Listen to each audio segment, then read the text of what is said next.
Okay, so Itamar, thank you so much for coming here. Thank you very much for inviting me. Really good to see you. And first of all, I want to extend my deepest condolences to the Israeli people for the horrible atrocities on the 7th of October. Just no words can describe it. Actually, it's. I want to start with you. How did you experience that day? What was it like? Was it a big shock that happening? It was actually called. It was a rolling shock. My daughter and son-in-law and their 4 children were visiting us because it was a holiday, and all of a sudden, out of nowhere, there's an air raid siren. So we all go rushing to every home has a reinforced concrete room now under Israeli building laws because of previous wars. Every home built in the last 25 years, every apartment. So we went running to the room, and my son-in-law, who is a senior officer in Army Reserves, he's a lawyer, but he also is in the reserves.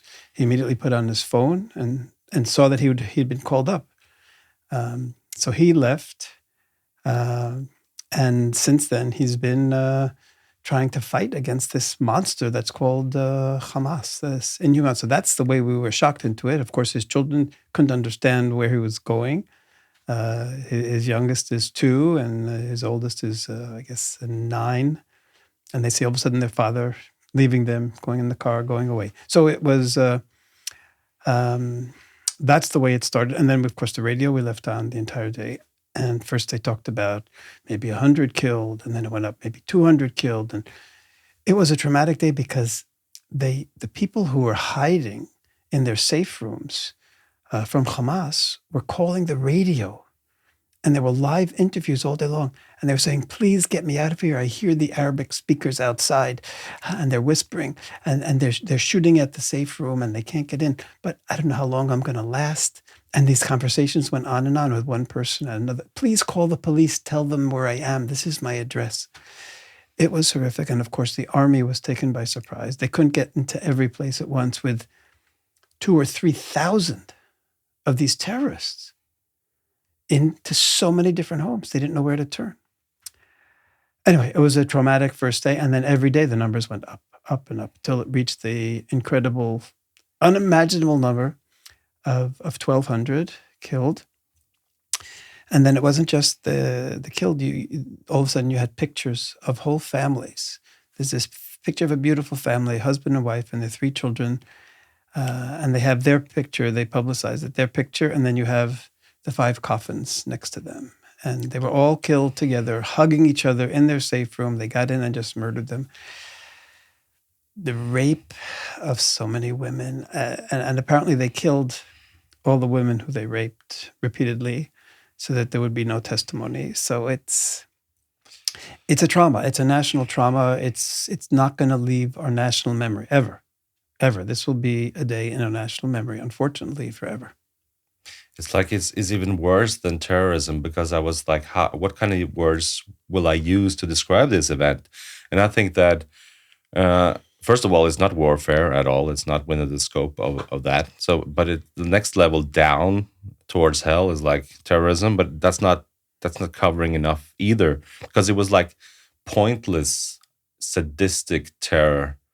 Was just like they were laughing, I saw those horrible videos where they were laughing, and I was told like some videos show them killing entire families and then sitting down at their breakfast table and opening up their fridge and just drinking milk or whatever. Like, it's like inhumane. It's something that tells you that they've kind of resided from humanity somehow. They've lost their humanity, and that's not, you're not able to treat people like that unless you don't view other human beings as human beings, right? It's like there's something demonic about it almost. It's like, so it's difficult to put into words, because if you see this from a distance that I criticize the media for doing, then they're just concerned about the consequence ethics of everything. They put like numbers up towards each other and say like, oh, 1,200 Israelis killed, and look at the numbers from the Palestinian side, like 10,000 or whatever that Hamas is saying. And then they try to like equate that, and it's not about that at all. You can't reduce this into numbers. It's like it's one thing to do a sadistic, planned attack where you just kill, pointless killing just for the pleasure of killing in the most horrible way possible from Hamas side. And there's something totally different with an existential right to self-defense from these acts. And that sadly also involves the death of civilians, of course. But there's a vast moral difference between these two landscapes. Yes, you're absolutely right. When people complain about the thousands of Palestinian civilians, I said, absolutely complain, but don't complain to Israel. Complain to Hamas. Yeah. Hamas is the one that hid all of their terror infrastructures among them. And I want to add two things about what you were saying. The atrocities are so bad that there were stories. They tied men up and then had them look while they raped the wives, and then did all sorts of other mutilations to the wives, and then killed them. And then children who had been hiding described these scenes later on to the police, and they killed the father as well. The stories are just, and then multiply these individual stories by 1,200, and you get something impossible. Now, you said something also that's very important. You said they weren't treating them like human beings. I want to tell you, that's been the message of the Palestinian Authority to its people. And I want to give you two examples from one of the most, probably the most important religious figure in the Palestinian Authority. He's not just the top religious figure. He also is the most visible. He gives all the sermons on official Palestinian television on Friday. Mahmoud Abbas, who's the head of the PA, appointed him as his personal advisor on Islam, as well as head of the Islamic courts. So he is Mr. Islam. Now, in a sermon on TV earlier this year, he said that the Jews are humanoids, people who are not quite human that Allah created in the form of humans. He said, Jews are descendants of, or are, monkeys and pigs in the form of humans. So when the top religious figure tells you that they're not actually human, and then he went even further. So that was one. And then in another one afterward, he said, Satan is trying to destroy Islam. The Jews partnered with Satan all through history. Today, you think you're looking at a human, but it's actually Satan in the form of a human being. The Jews are Satan in the form of human beings. So if your most important religious figure, and understand, Palestinians are a very religious society. In all polls, 95% say religion is important to them. So their top religious figure says that the Jews are subhuman, monkeys and pigs. It's really Satan. So then, of course, these monsters are feeling like they're doing the right thing. They're ridding humanity of Satan. They're saving Palestinians and the world from Satan. They're saving them from these humanoids. So that is why they did this. And that's why they don't see human beings. They see Jews who they've already been convinced every Jew has to be killed because this is Allah's plan. And I'm talking about the Palestinian Authority. This isn't Hamas. This is the Palestinian Authority. It's certainly true of Hamas as well. But this is even the Palestinian Authority. Yeah, because everybody tries to set up like a discrepancy between Hamas and the Palestinian Authority and saying like, oh, these are the bad guys, but these are the good guys. But you're saying that they're actually almost like one and the same? I'm saying even worse than that. I'm saying it was the Palestinian Authority that inadvertently created Hamas. Oh. Why do I say they created Hamas? Because they brought their children up in summer camps where they, at age 7, 8, 9, 10, where they're using rifles, learning how to cover their faces. And we see the films on TV and stab people and attack people with guns.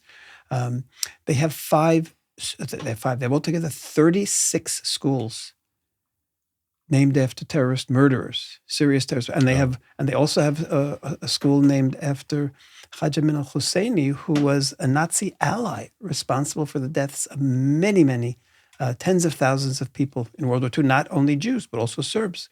And they've got a school named after him. They've got 6 schools named after a female terrorist, Dalal Mughrabi, responsible for the death of 12 children and 25 adults.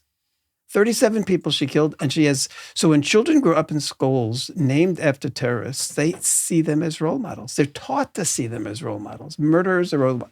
So the Palestinian Authority brings up all of its people with these hate messages. And since my organization, Palestinian Media Watch, has been reporting on this for over 20 years, we know it's been going on for more than 20 years. So that the 20-year-old terrorists and 30-year-old terrorists today were all brought up on this message. And then what happens is they reach age 17, 18, 19. They say, well, I'm brought up on this hate.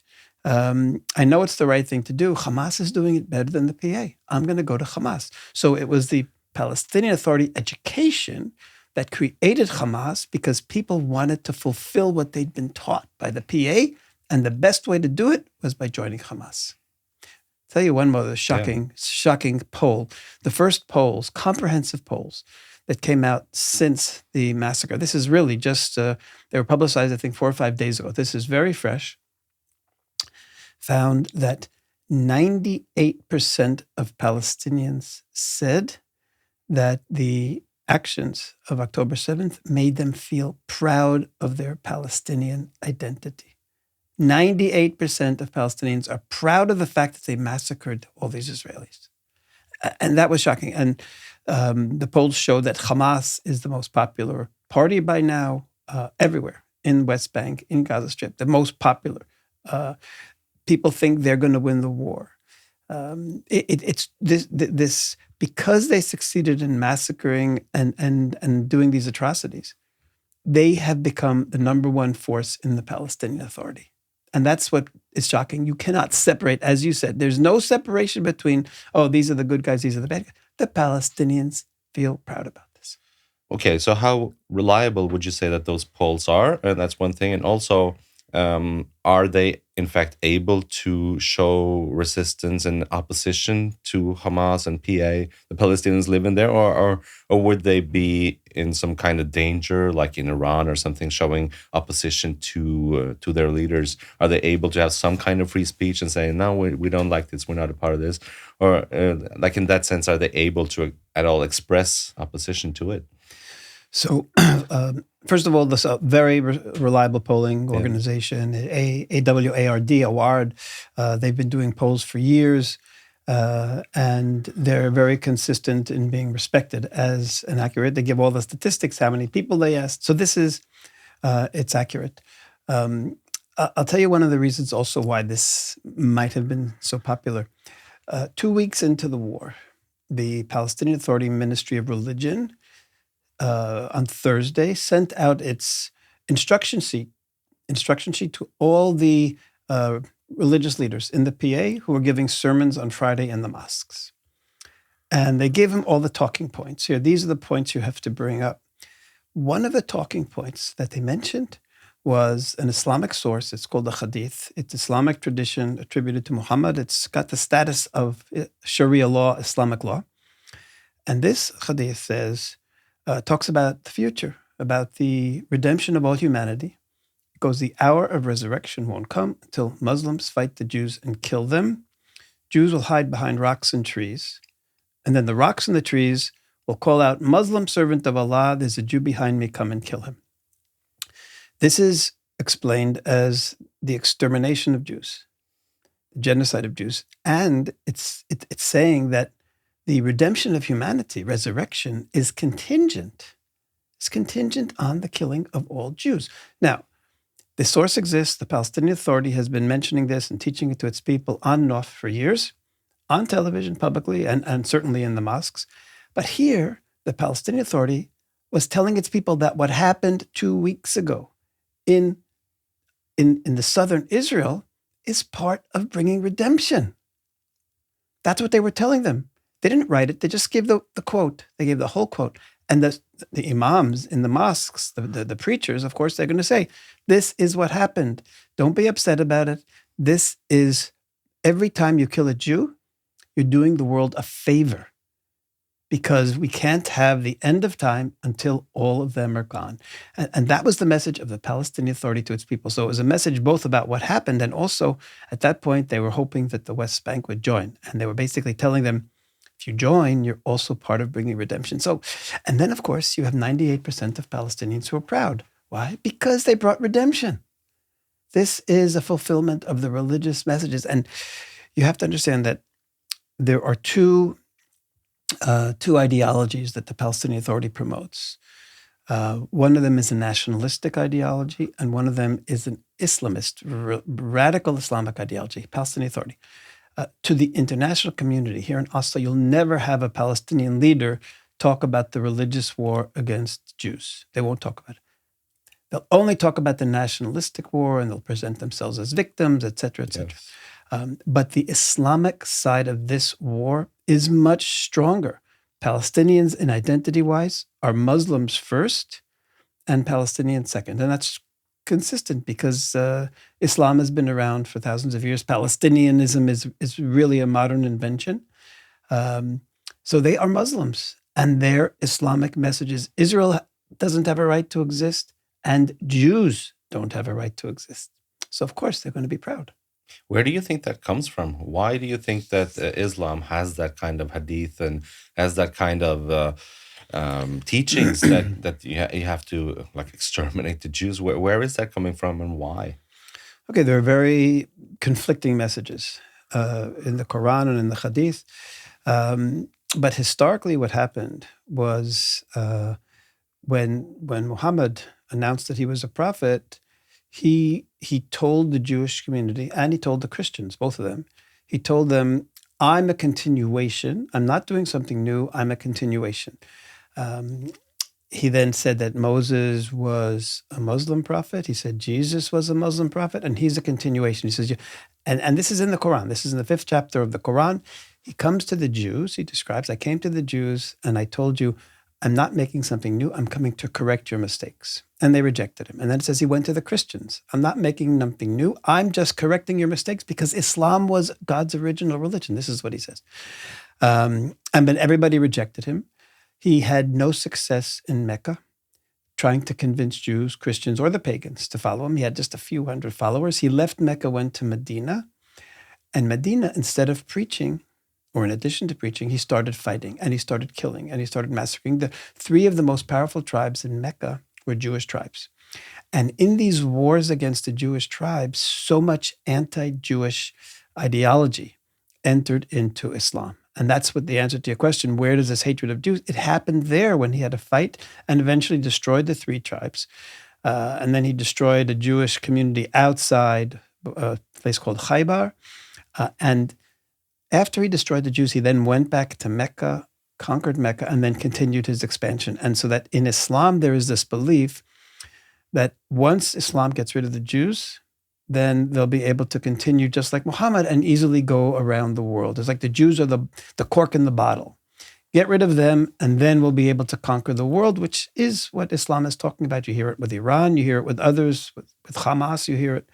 And you hear it with the PA also, but they try to keep it quiet. That's their goal. So the Jews are in the way of all this, and that's why they have to get rid of the Jews. I see. But I just want to say one more thing. Yeah. There are Muslim leaders who I've met. No, I know there's a person named Sheikh Abdallah Palachi in Italy, for example. And he interprets Islam completely differently.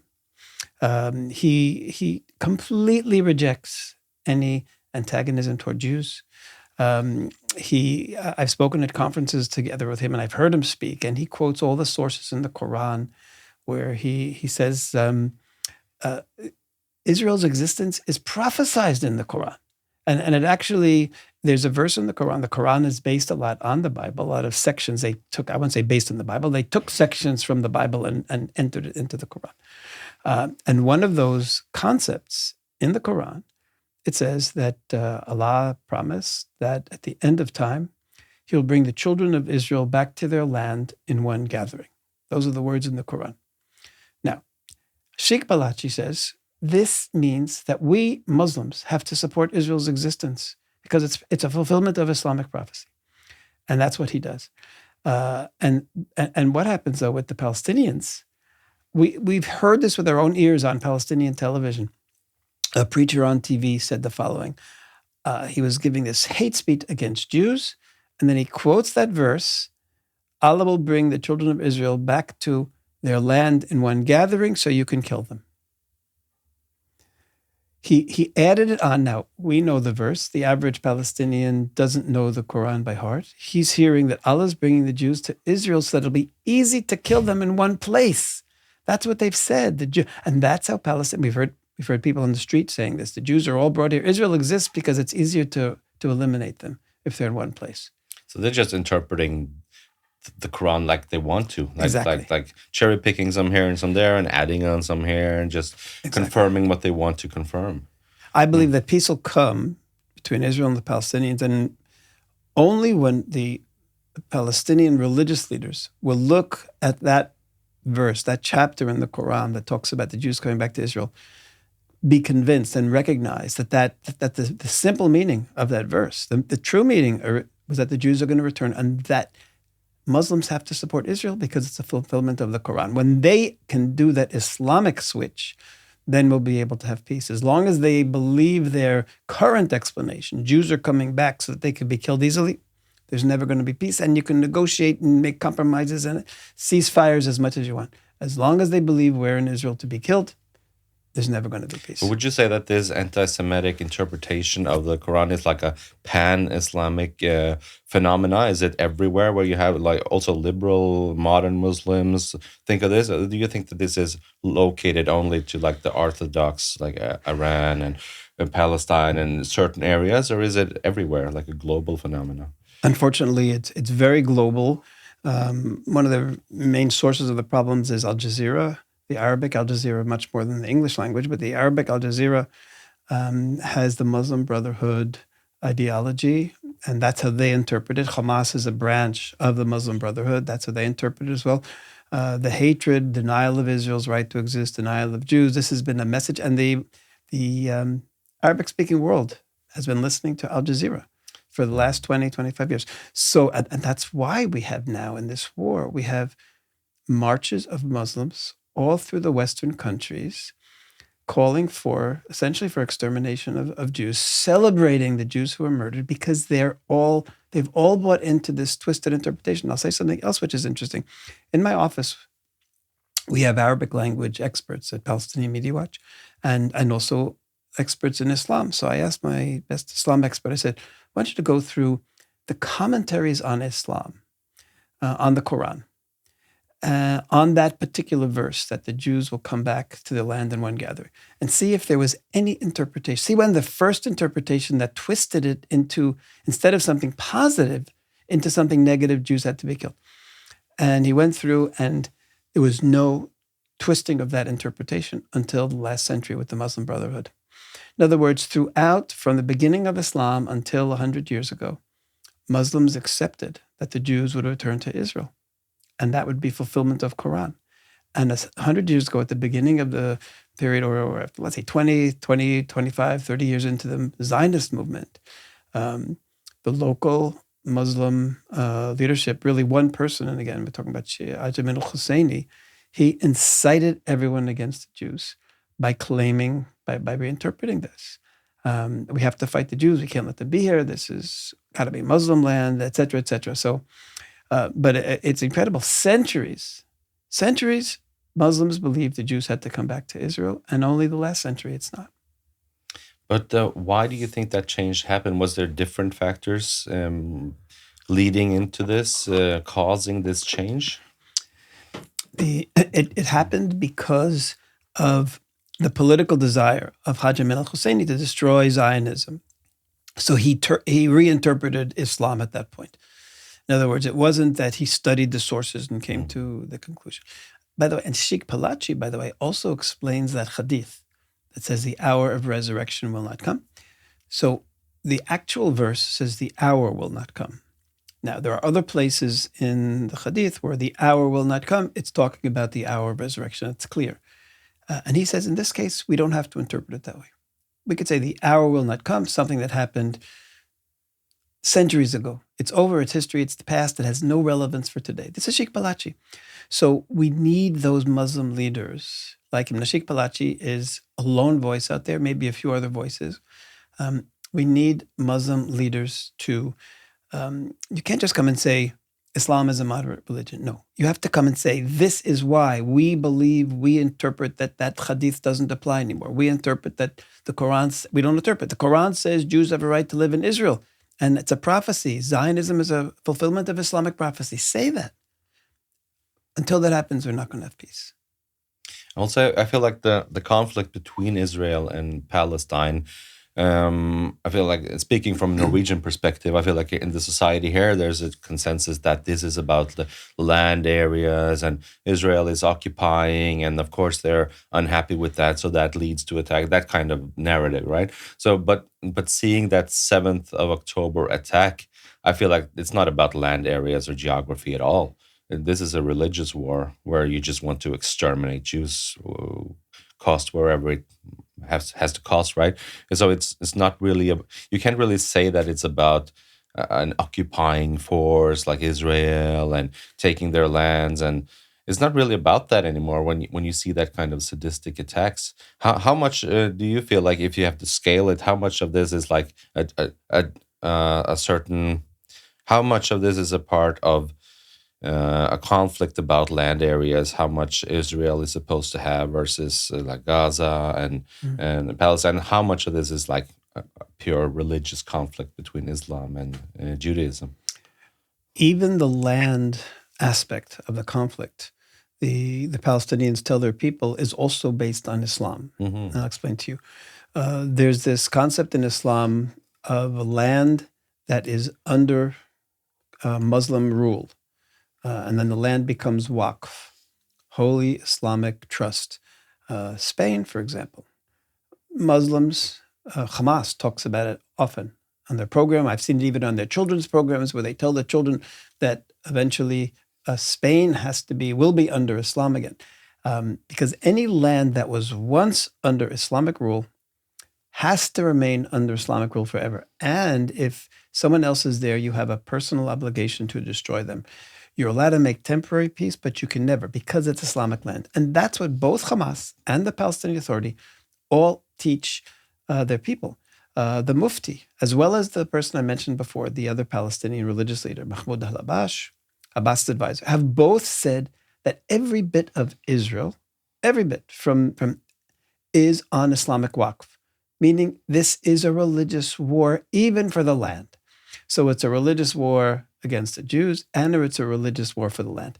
Can you make a temporary deal? Yes, you can make a temporary deal, depending on how strong you are, how strong they are. There's actually an interesting precedent that Palestinians quote often. And again, here we go back to Islam. You have to understand, secular people don't understand the religious mindset. For Palestinians, everything is about Allah and about religion. So when Yasser Arafat signed what's known as the Oslo Accords with Israel, a few weeks later, he already was in South Africa and he made a speech. And he said, this agreement that I made with the Israelis is nothing different than the Hudaybiyah agreement. People didn't understand, because certainly Westerners don't know what that means, but every Muslim knows what that means. What's the Hudaybiyah agreement? I mentioned earlier,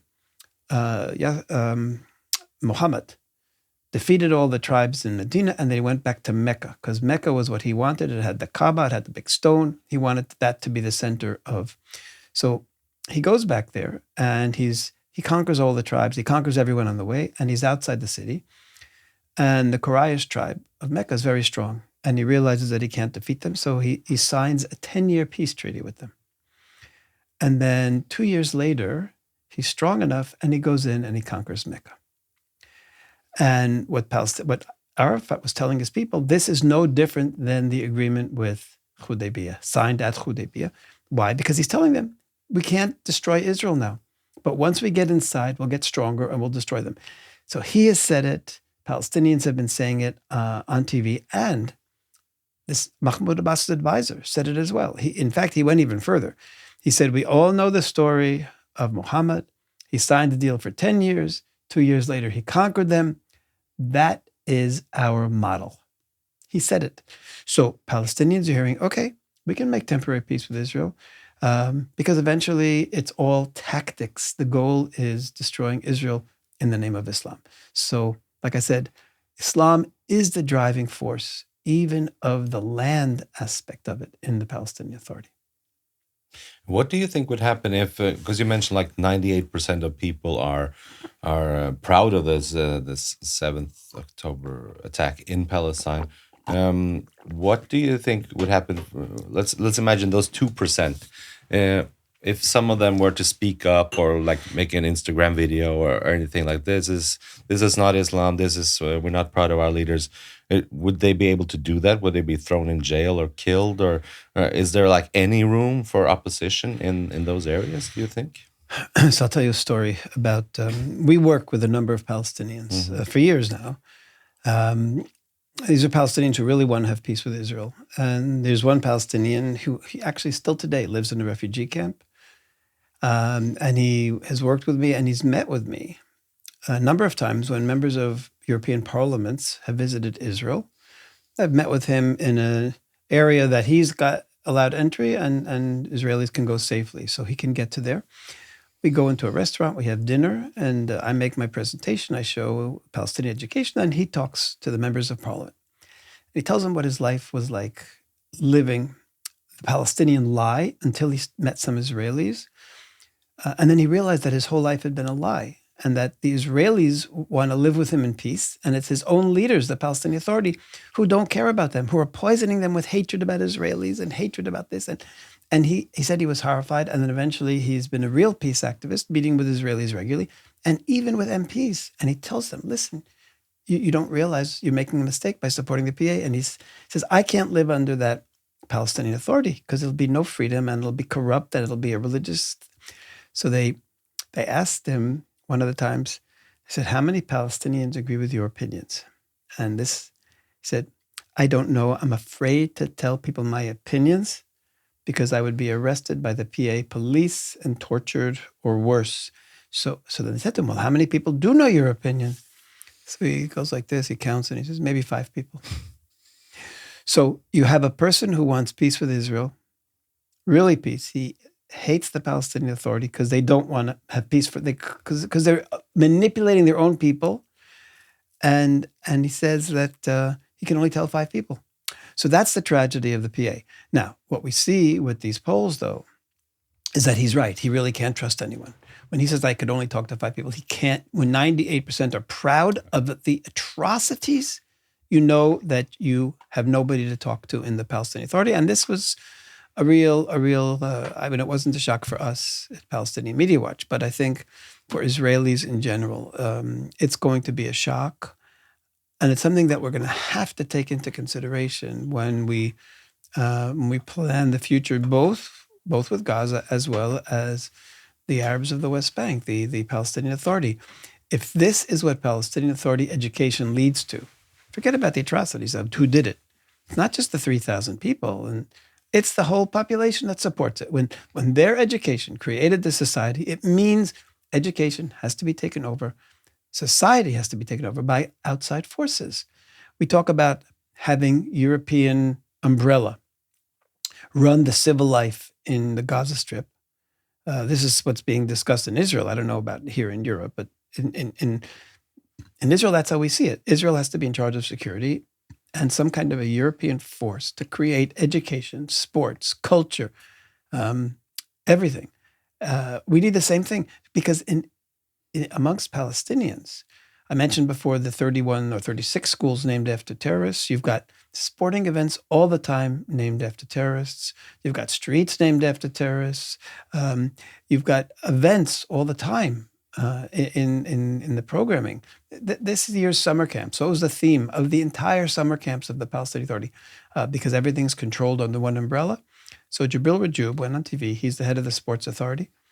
And he said, we're calling all the summer camps it's called moons, not numbers, moons or luminaries. Who are the martyrs? The martyrs. These are terrorists who died fighting Israel. Many of them, the worst terrorists. Israel hasn't returned their bodies because Gaza, Hamas was holding bodies of Israelis that we wanted back. We were saying, well, exchange them. But that was what the whole summer camps were about. That the terrorist martyrs who are so evil that Israel won't even return their bodies, those are the luminaries. And then we saw the activities in the summer camp. So you had children holding up posters. I'm martyr number 45. I'm martyr number 27. I'm martyr number this. The kids, 5, 6, 7, saying that they're going to be the future martyrs. There was one program on the interview. There's a little girl reciting a poem. Fatah Facebook page. So they're targeting their few 100,000 followers on Facebook with this message. And what does a girl talk about? She tells a story of a boy who didn't finish his breakfast. His mother says, if you finish breakfast, I'll give you a present. So he finishes, she brings him a present. What's the present? It's a rifle. So the little boy says to the mother, why? Is this for me? And she answers him, yes, because your destiny is not for happiness. Your destiny is for martyrdom. Then she adds, Islam is our weapon, our children are the ammunition, and you are destined for martyrdom. Oh my God. Yeah. How are you able to like both brainwash people into that, but how are you able to just to live like that? It's like I feel like one of the main differences between Israel and Palestine is that Israel celebrates life, while those people celebrate death. Like they want martyrdom. You're absolutely right. Yeah. They've convinced that message to the children, your ammunition, and you want martyrdom. Your expression that you just said now, that Israel loves life and they love death. The Palestinians mention this and they talk about it and they say that's Israel's weakness. Literally, I can show you examples. You can find that on our website. Israelis are weak and we'll defeat them because they love life and we love death. Finished. It's like in one sentence. That's the whole point. We love, and that's why, by the way, you even though there've been we don't know how many thousands, but there've been a few thousand civilians who were killed in the Gaza war. The Hamas is exaggerating numbers as they do always. So, but in any case, there are a few thousand civilians killed, and yet the majority of Palestinians, a high majority, 65, 70%, feel that Hamas is going to win this war. Why? Because those deaths don't matter. They love death. They believe that all of those people who died, if they're males, they're having 72 virgins in paradise. If they're females, they're having some other kind of rewards in paradise, and children as well. There was and this is so successful. In the last year, we have had dozens of children going out on terror attacks or picking up guns and joining terror to fight Israel. And after they were killed, after they were killed, the parents go on TV and say things like, my son, every Friday when he went out to fight, he told me, I'm hoping for martyrdom. We're talking about 16-year-olds, 15-year-olds. He told me he wanted martyrdom. I'm so happy Allah finally gave him martyrdom. One mother said, I'm so happy my son has martyrdom. He's the most handsome groom in paradise. The most handsome groom. And now I will accompany him to his wedding. There's a mother on TV describing her son's death, that she believes he's now with 72 virgins and she's going to accompany him to his wedding. 14-year-old boy, a few months ago, went out on a terror attack. Before he did, he wrote a farewell letter to his parents. Oh, mother, father, Allah has granted me my wish. We have it in his handwriting. We see it's child's handwriting. Allah has granted me my wish. I have achieved martyrdom. Oh, my mother, don't cry for me. Make sounds of joy. Oh, father, be happy with my choice to be a martyr. 14-year-old boy. And then when his funeral was broadcast on TV, Palestinian Authority played music in the background when they showed the pictures of him. You know what the words of the music were? It was unbelievable. Adorn me with all sorts of fragrances and rosemary and different flowers, because today is the most beautiful day. 14-year-old boy, Palestinian Authority, plays a song. So now multiply the examples I've given you by hundreds and multiply it by 15, 20 years. And you have a Palestinian society where kids are growing up with messages. They deserve to be hated because Allah hates them. They deserve to be hated. They deserve to be killed because Allah wants them killed. They're cursed by Allah. And me, Palestinian boy, girl, I should be willing and even anxious to die doing it because Allah chooses those he really loves to be martyrs. So if I die as a martyr, it means that Allah chose me. So this is, so then you, of course, and then when you look at the numbers, 98% celebrating and proud, you say, okay, it makes sense. It makes sense. That's what they all believe as a society. It's part of their national identity. By the way, that was the question. Does this give pride to your Palestinian identity? And 98 said yes, 98%. It's like a death cult. Yes. And again, they literally say that's our strength. Israel's weakness is his love of life. Look at right now, we're having an exchange here. Israel is, in order to get women and children hostages freed, we're willing to free 300, and we're talking about 50 or so. We're going to free some 300 terrorists from prison because we know that Hamas has no hesitation to murder those people, and we are willing to do anything to save those lives. And even more shocking than releasing other prisoners, Israel is going to give them a 4-day or 5-day ceasefire so that they're going to, of course, regroup. They're on the run now, and they're going to regroup. And there's even going to be 4 hours every day where Israel doesn't send up its surveillance cameras in the sky. And I thought that was crazy, because during those 4 or 5 hours, they're going to be running around and readjusting their people. But that's what Israel's willing to do to save a life. They are absolutely correct. It's our weakness. We will save those children's lives, even if it means that our soldiers are going to be walking into hell afterwards. Yeah, because I've heard that Israel has a really strong culture about that. You don't leave anyone behind, right? That's like ingrained in the Israeli soul. Yeah. On the other hand, everybody realizes the mistakes have been made. Some 15 years ago, we had one Israeli soldier named Gilad Shalit who had been kidnapped he was in a tank and he was kidnapped across the border and he was held in Gaza, I think at the end about 5 years. Israel released over 1,000 terrorists to get him free. Now, we've learned over the years, many of those terrorists, probably majority, went back to terror. A number of them were responsible for the killing, directly responsible for the killing of Israelis. And one of those people who Israel released is no one else than Yahya Sinwar. Yahya Sinwar is the Hamas leader who planned this entire attack. He's making all the decisions. That release of 1,000 terrorist prisoners directly led to this because it's all the leadership of Hamas were those prisoners who he released. So Israel has hopefully learned. Right now, we're only releasing the women and child terrorists. And there are child terrorists, as I'm describing to you, and there are women terrorists. But eventually, Hamas is going to ask for the serious terrorists. Now, if we release them, we are literally planting the seeds for the next October 7th. Because those people who get out, they're going to come out and say, okay, let's start regrouping and let's start planning again. So Israel has to be very careful what we do. We have to learn from our previous mistakes. Everybody recognizes today giving 1,000 senior terrorists, letting them free for one Israeli cost many more lives than that one Israeli. And that has to be part of the equation now. Such a difficult ethical calculation to be able to measure one life up against other lives is like impossible. You are absolutely right. It's probably the greatest moral dilemma, that you could have. It's like 30 Israeli kids was last I read that's supposed to be exchanged. Yeah. But then I read also like, we can't find 10 of those kids. Sorry. Manipulation. Yeah.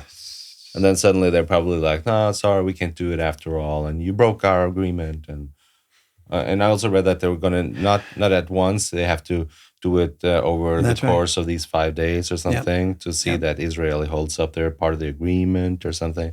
But where is this? Because I read on Wikipedia that your background, you also did some negotiations. Yeah, negotiations. Yeah, you have experience from this. Have you negotiated with the Palestinians? With the Palestinian Authority? Yes. Yeah, you have. So what was that like? Because that's a really special, unique insight that I don't think many people have. What was it like in your experience to try to negotiate with them? It was. I was Israel's representative to negotiate on the problem of Palestinian incitement, and every week or 2 weeks, when I'd come to these meetings, I would be bringing all the examples of hate incitement, hate promotion, terror promotion that happened in that period of time, from one meeting to the next, in the school books, in the media, the official media of the Palestinian Authority, and the person who was the main member of the Palestinian delegation was a person named Marwan Kanafani. He was Yasser Arafat's spokesman also, and he was there. And I would come in and give concrete examples, really show exactly what was said, what was done. And Ron Kanafani would always come in with a pile of papers like this, and he'd put it down on the table, and he would say, "Oh, your few examples is nothing, and that's not really incitement anyway. Look what I have. I have all these examples of incitement, but we're having peace talks now, and I don't want to get down to the details, and it'll ruin peace." And then he would ramble on. He would ramble on for half an hour and say nothing, and say nothing. And it was a farce. It was. I understood that if the Palestinians were forced onto these negotiations. This had been after the Y Accords. The Y Accords, this was done in the United States. The United States was also part of this Trilateral Negotiating Committee. There were Americans, Israelis, and Palestinians. They had to come. If they wanted American aid, they wanted American money, they had to. But they could come and they could do nothing there and make a joke out of it. So one interesting thing I'll point out is when I talked about the education, of course, the Palestinians denied it. And then during the break, I was talking with one of the members of the Palestinian team. And he told me that he was involved in education and that he wants peace with Israel. And he told me that when his son came home from school and showed him questions that he was asked to answer about Jews, and they were all hate material about Jews, and he was doing his homework with them, and he said, "No, you can't answer that. That's wrong. It's not true." He said, "But this is what we're taught in school." The father said, No, I'm going to tell you what the right answer is. You're not going to put this hate material in. Well, even though he told this privately to me, apparently he must have talked about it because he never came back to the negotiations. They replaced him with someone else.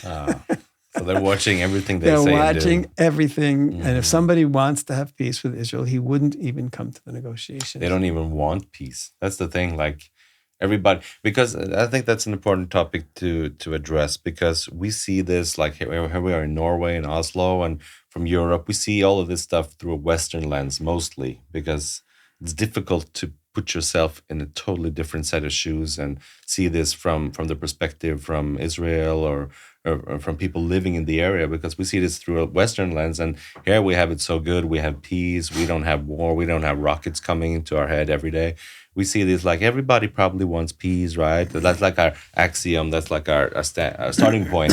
Like probably every person in the world wants peace. Everybody wants to live happy, right? Everybody just wants to live with your family and have food on the table and be happy. Like that's our starting point when we're thinking about the world.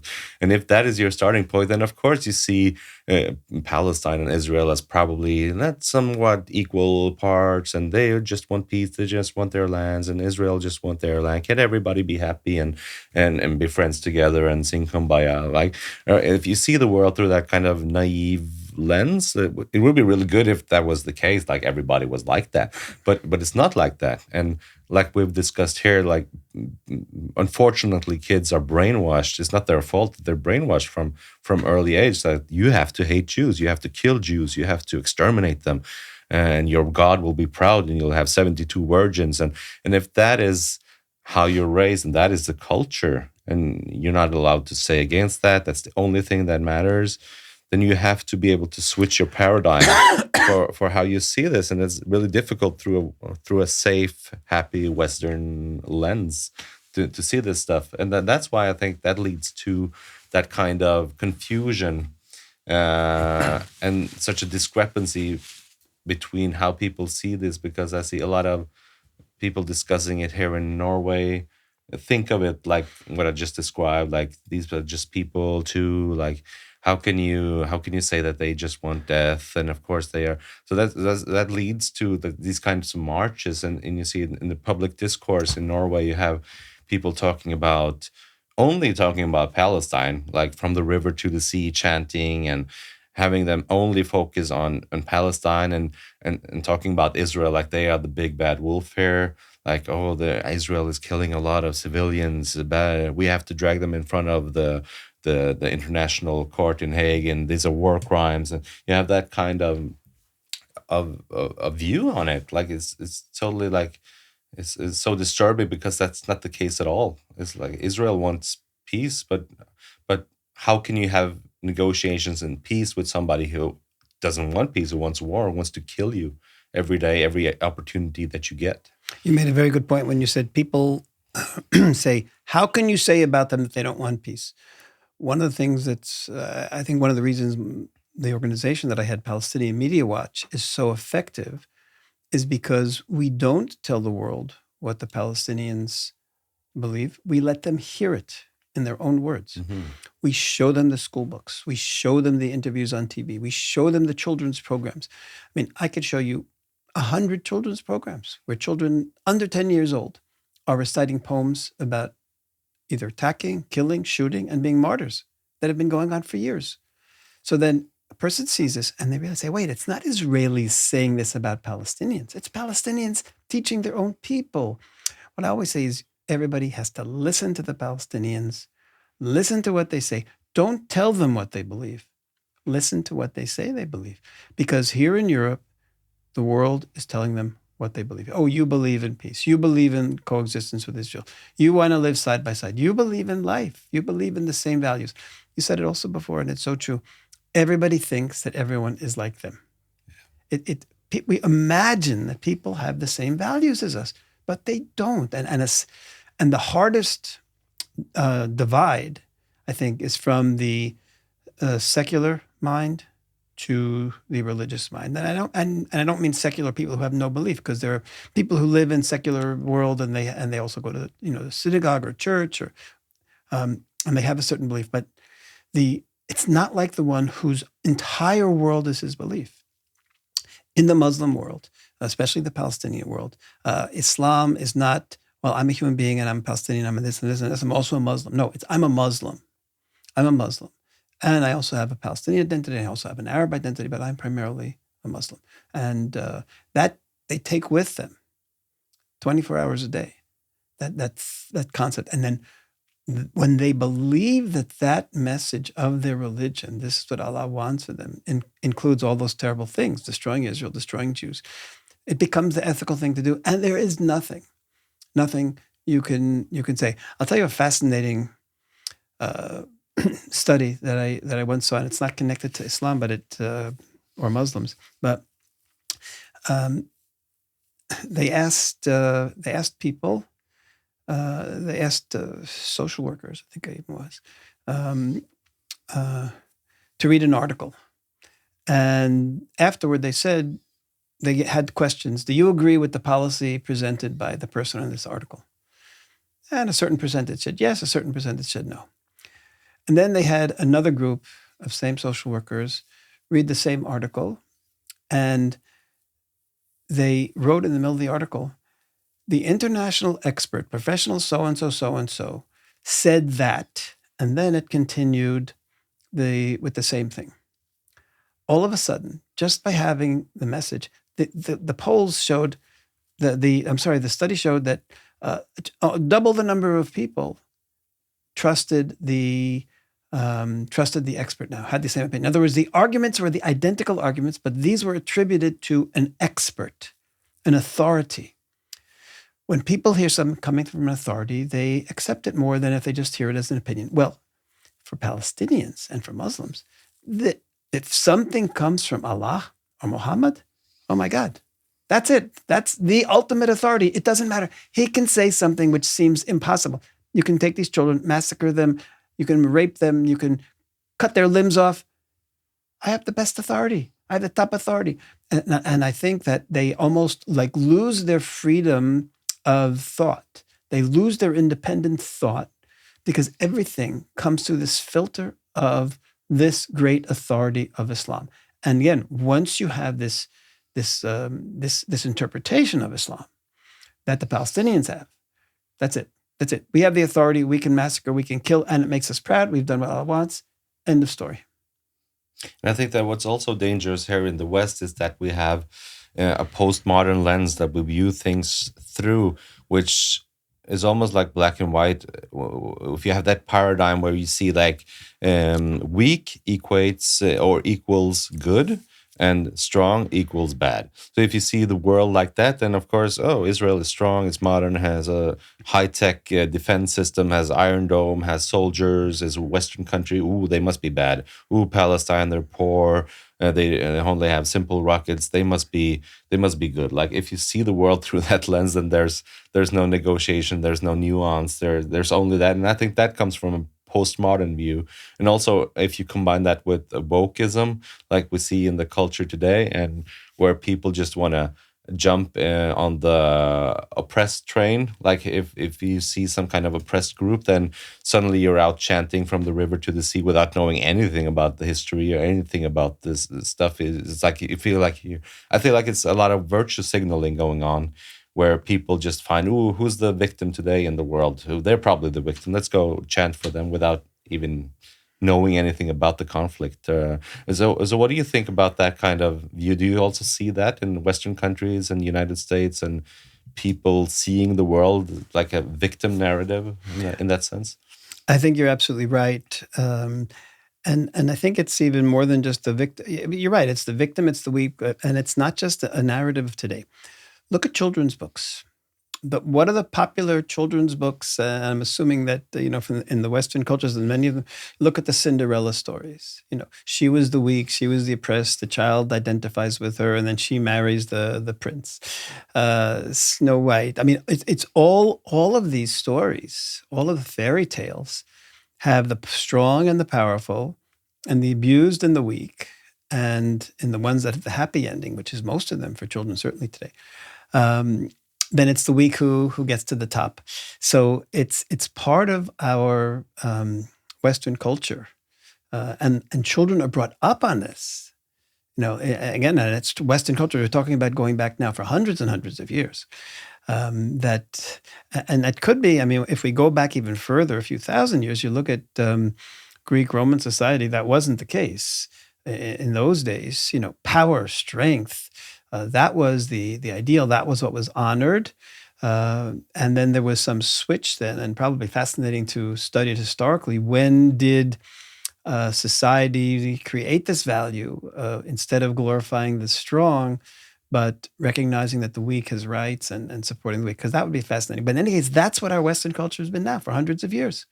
And the children who love and want to hear the story of Cinderella over and over and over again, they will instinctively identify with whoever's weak and who's ever a victim. So once the Palestinians are successful in creating this myth that they are the victim and they are the weak, but they're certainly not the victim, then of course people are going to instinctively say, okay, that's our Cinderella for today. Seems like they have like a huge PR department and marketing and everything to get the whole world to join in on this narrative. Do we know a lot about that? Do they funnel a lot of money into marketing and affecting media, affecting with their agenda to being seen as the victim? Look at the most important days on the Palestinian Authority calendar, and they are all of them are connected to victimhood. The most important day of the year for them is Nakba Day. That's the day of Israel's creation, which Nakba literally means catastrophe. And they mourn the fact that 750,000 Arabs left their home. A small number of them were actually kicked out of their homes. The overwhelming majority left on their own. And we have this all documented at Palestinian Media Watch. We have the testimony of the refugees themselves. Yes, we left because of a million different reasons, not because they were expelled.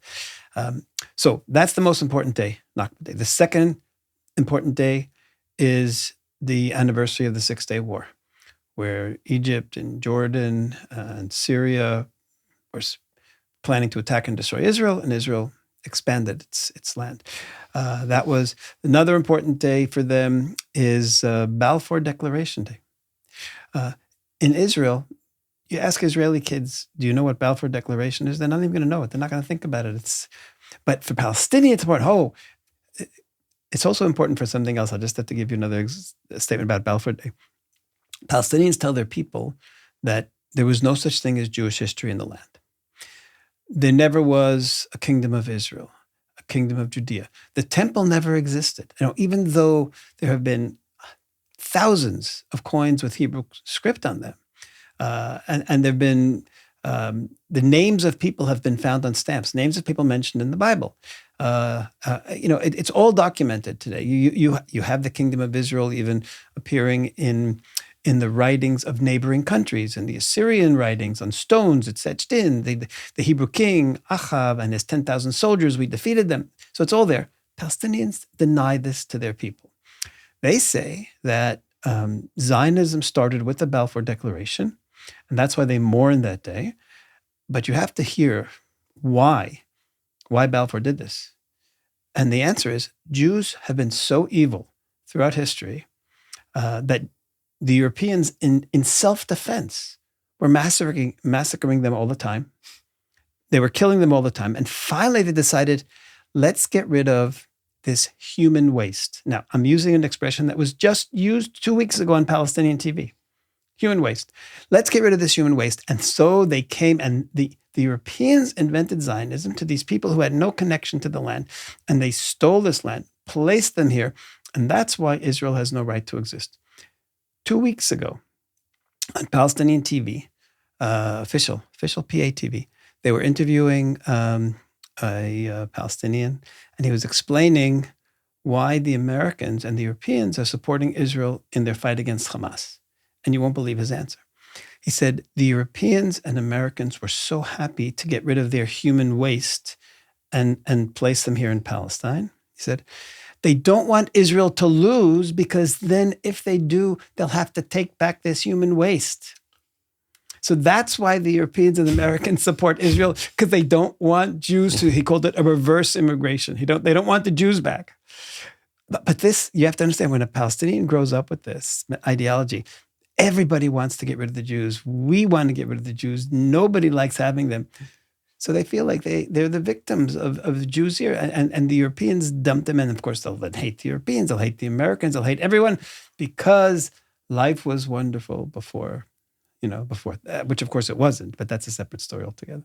But what do you think about the anti-Semitism that we see popping up everywhere now after the 7th of October, which in itself is paradoxical? Like, you should see the opposite. You should see a lot of love for Jews and protection of Jews, but you see a lot of anti-Semitism. Why do you think that is, and what do you think about it?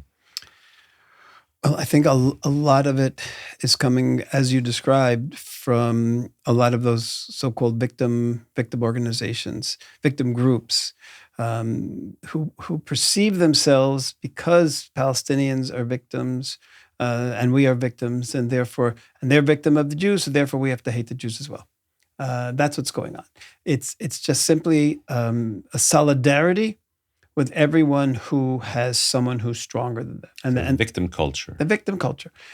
And incredibly, they, like, for example, in the United States, and you look at the polls, or look at Black Lives Matter in the United States, viciously anti-Semitic organization. When you when you look at Martin Luther King and his writings, and you look at how active Jews were in the civil rights movement in the United States. Jews were killed in marches with the blacks in that period. Jews were leading in, and I remember as a child, there was tremendous solidarity with Jews and blacks. As a child growing up in New York, we're talking about in the 60s. But it changed somehow. There was some incredible propaganda entered into the black community that the Jews are the enemy, and the Jews, incredibly, as they were involved in slavery, Jews, they blamed everything. And all of a sudden, the black community today, instead of realizing that the Jews just wanted equality for them, and they've turned into people who say, okay, we're victims also. Everyone who's white is the power, and everyone who's not white are the victims abused by the people of power, and therefore we have to support. And then they divide Palestinians in this category and Israelis. So the whole intersectionality, crazy matrix of things. And then there comes the anti-Semitism along with it. Do you think there's a lot of jealousy involved in anti-Semitism because Jews are really good at stuff. You have a lot of Nobel Prize winners who are Jews. You have a lot of successful Jews making businesses. Generally just good at stuff. Is there a lot of jealousy involved in anti-Semitism? I think Jews have been trying to figure this out for literally hundreds and hundreds of years. Why all this great resentment? And there are people who've talked about it, that it went through certain periods. In the early period, it was a religious hatred, and then it was a nationalistic hatred. And what is this underpinning? Why has it survived anti-Semitism? Why has anti-Semitism, hatred of Jews, survived so long? Could resentment and jealousy play a part in certain people? Absolutely. Absolutely. People can be jealous of their neighbor who gets a better job. It was also, if you look even at Nazi propaganda, it was a major part. Look, they've taken all the important jobs. They've taken all the important positions in Germany. So that creates jealousy here. Why? I'm a good ethnic German. Why should a Jew be that doctor and not me? Well, maybe you should have studied better and gotten to medical school. No, that's not it. It's a Jew who's the doctor. It's the Jew who's the architect. We know that Hitler was a failure academically. He wanted to go to architecture school, and all he could do was end up drawing picture postcards while he slept on a park bench and sold them sold the little cards to make money. So he was very angry. When he saw Jews in positions of power, he got even angrier. So certainly with him, it was a driving force. But I think it's something beyond that even. I don't know. And like I said, we, as the victims of this anti-Semitism, and in so many places, in so many countries throughout history, it's something that we grapple with. What's going on here? Especially since Jews have also been the leaders of the social welfare movements, having been people who've suffered. We've always been the lead. In South Africa, Jews were the leading fighters against apartheid, and today South Africa has turned completely against Israel. So it's not like we've sided with the wrong sides. We've sided with these people because we absolutely believe in it. It's part of our ethic. It's part of our ideology. We grow up with this, that you have to help the weak. You have to fight for the weak, not just the weak of the Jews, the weak of everybody. You have to have a just society. It's a principle and it hasn't helped. And you also have this kind of conspiracy element to it, I think. We have all of these kinds of memes and drawings where you have here you have the power structures, and then on top of that there's a Jew holding the threads of everything. Behind the scenes there's always a Jew. Right? It's like this conspiracy kind of thinking. And I think also that what lays the conditions for that. Also as a parallel to Germany is like when you have difficult economic times, you have difficulty, then there's like this perfect ground to grow these kinds of seeds of anti-Semitism, because then you have someone to blame. It's the Jew, of course. There you can put the blame. There's a scapegoat. There's something to that, some conspiracy around the Jews like that. Yeah, absolutely. And sometimes even if there's no grain of thought, grain of truth, like in the Middle Ages when there was they decided that Jews need the blood of a Christian child to make matzah for Passover. I mean, it's like anyone who knows anything about Judaism, it's such a farce. But yet thousands of Jews were killed throughout history because people are willing to believe crazy things. When you've been brought up on demonization, then you're willing to believe. And what I've learned also, something else very interesting.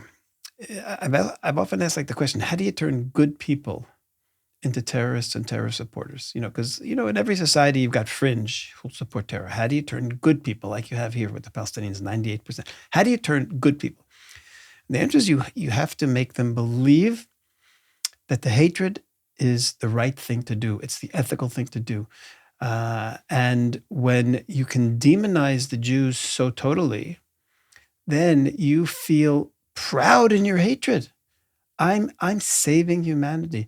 I'm doing this for everyone. We have to clear the world of these people.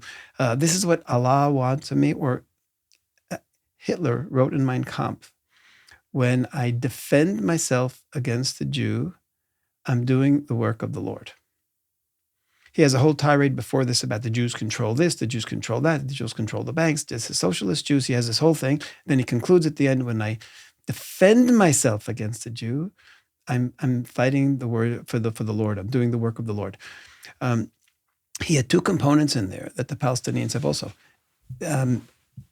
He was going on the offense against the Jews, but he convinced himself it was that it was self-defense. We need to defend Germans from the Jews. When I defend myself, he didn't say when I fight the Jews, when I defend myself against the Jews.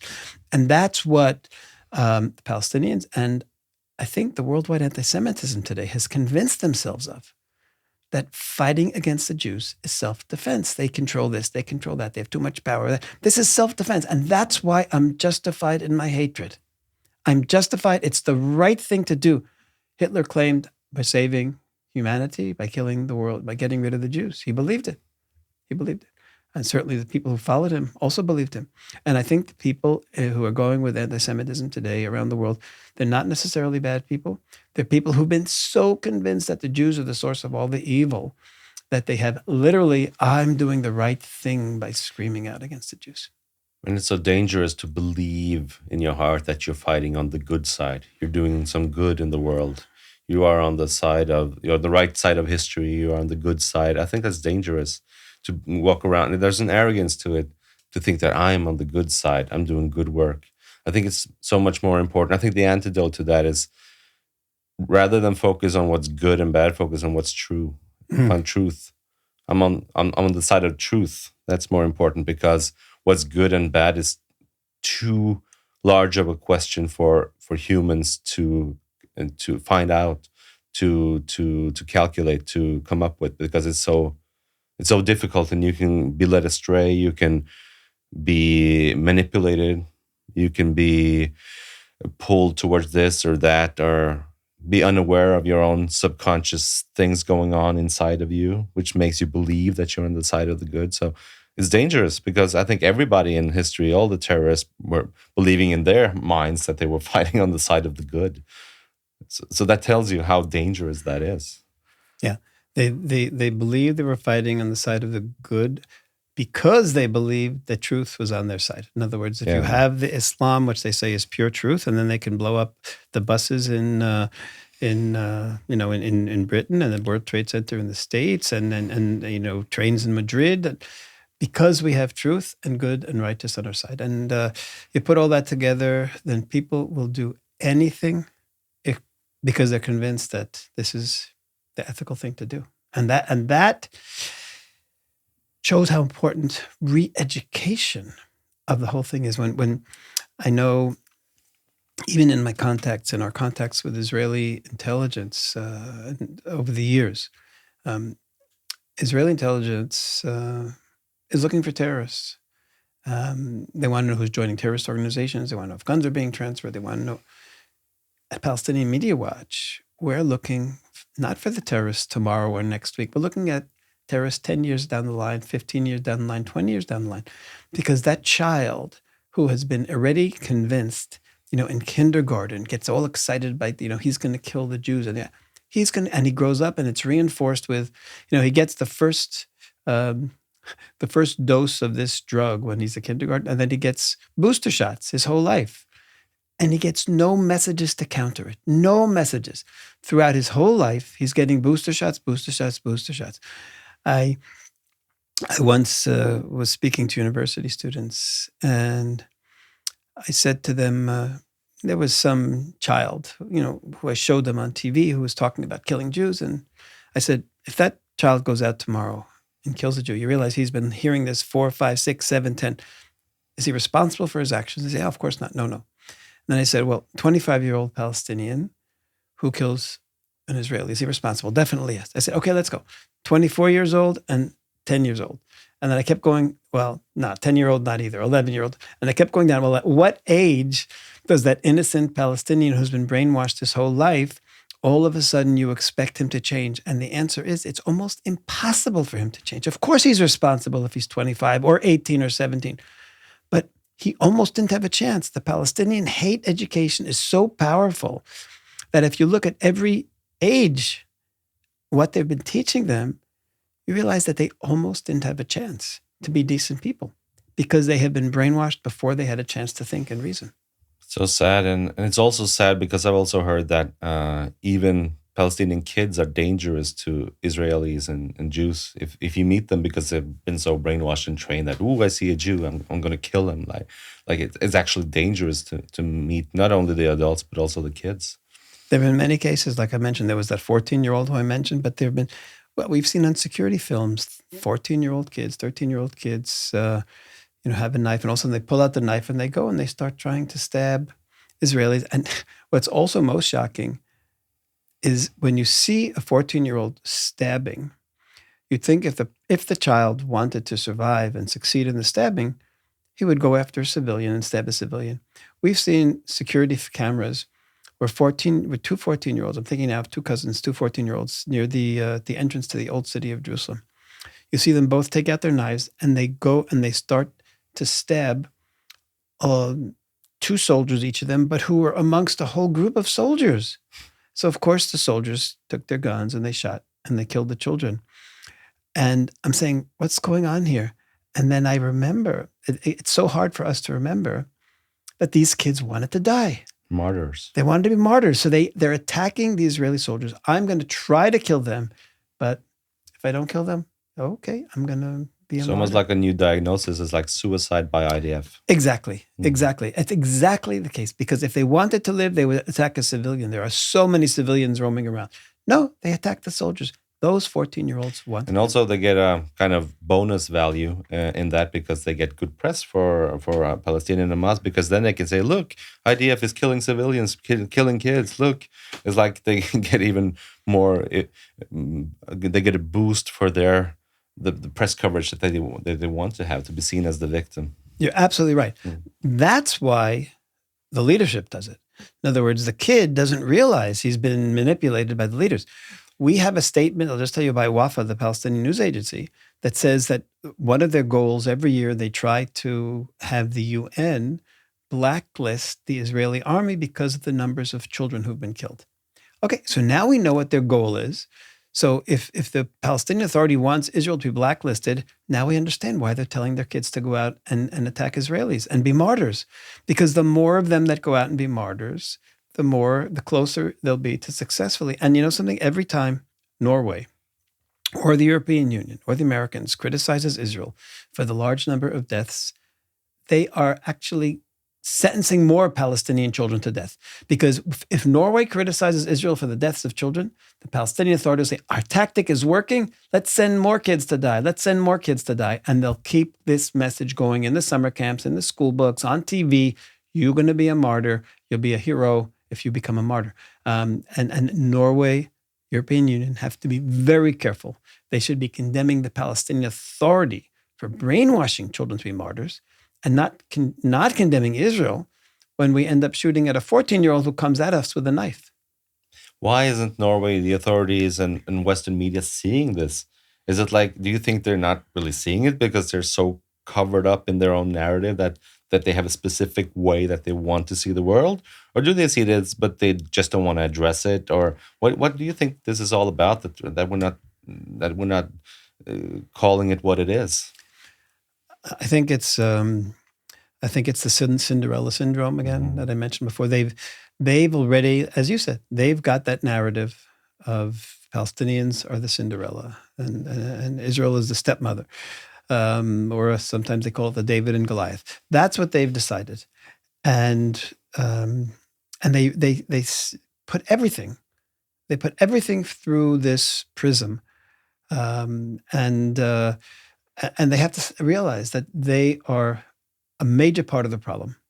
So many things the Palestinian Authority does because they want the Europeans to condemn Israel. And every time they condemn Israel, they're reinforcing the Palestinian Authority hate messaging and martyrdom messaging to their people. And Europe has to wake up. They're part of the problem right now. But it's so crazy. It's so inconceivable that a whole government and analytical people and investigators are falling for this and like eating this hook, line, and sinker. It's like I'm just a regular person doing a podcast, and even I can see this whole thing going on. And it's just inconceivable to me that the whole media and the whole structure of like Norway and different countries can't see this. So that's why I'm thinking that they must be able to see that, but it's not politically correct or something, that they have a lot of peer pressure from European Union or whatever, UN, to say the politically correct things. And also you have the egos of prime ministers and everybody wants to be reelected. So you have to be on the right side. Or it's like they're sensing what's the right thing to say here. Okay, I'm saying whatever the other people are saying. Like some of that too. Yeah, absolutely. I think you're absolutely right. Tell you something interesting. I spoke yesterday to members of parliament in the European Parliament. And after I made my presentation and I showed all the messages and the videos for Palestinian television, so the different members of European Parliament spoke. And one of them from Spain, he said, a lot of what's happening in Europe today, he said, all this hatred for Israel is because a lot of us have elections coming up in the next year. And if the media is taking a certain side, those members of parliament who want to get reelected are not going to support Israel now, even if it's the right thing to do. And he said, people have asked me, he said, I come from a constituency that has absolutely no Jews, no Israelis. And people say, why are you supporting Israel? And then he answered, because it's the right thing to do. He said, but most people, he said, here in the European Parliament, they see the street, they see the media, they're going to keep attacking Israel because that's what's popular today. And it's easy to convince yourself. I mean, you have to do it for re-election, and you say, oh, I don't want to be bothered with facts. I know I have to get re-elected, and that's the end. But he said it so beautifully. People have to get re-elected, but I don't care about that. It's the right thing to do.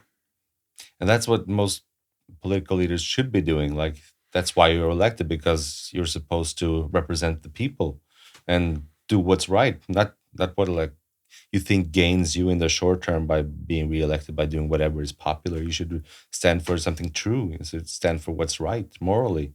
And that's why I think it's so appalling that our leaders, especially in Norway, and also the media in Norway, are almost taking sides against Israel. And they're doing it on such a thin basis also, because it's like you see these numbers that you see the death count in Palestine, and whenever you have these numbers, they're like Hamas is saying, Palestinian Authority is saying, this is coming from the source inside of a Palestinian Authority. Like how can you add credibility to that kind of information? Don't they see that they're running their errand? Don't they see that they're choosing a path, speaking up for terrorists? Like, how are they not able to see that? It's like, at least you should have like a neutral standing point where you report on both sides. But now I feel like it's tipping over towards cheering on for terrorism. You're absolutely right. And look, any observer would know that the Palestinian numbers are completely off. And you have to just look at one example. There was a hospital that was bombed by an Islamic Jihad missile that went short. And this is documented. Everybody knows this by now. Apparently, the bomb didn't actually even hit the hospital. It hit a parking area, and about 50 people were killed. This is what observers who saw it. The Palestinian Authority, as soon as this happened, and Hamas both announced that Israel bombed the hospital and killed 500 people. Now, the Western media jumped on this story. I don't have to go through all of the sources, but all the main media sources for the world jumped on this story. Israel killed 500 people in bombing a hospital. Some of them eventually retracted. Some of them dropped the story. Some of them apologized.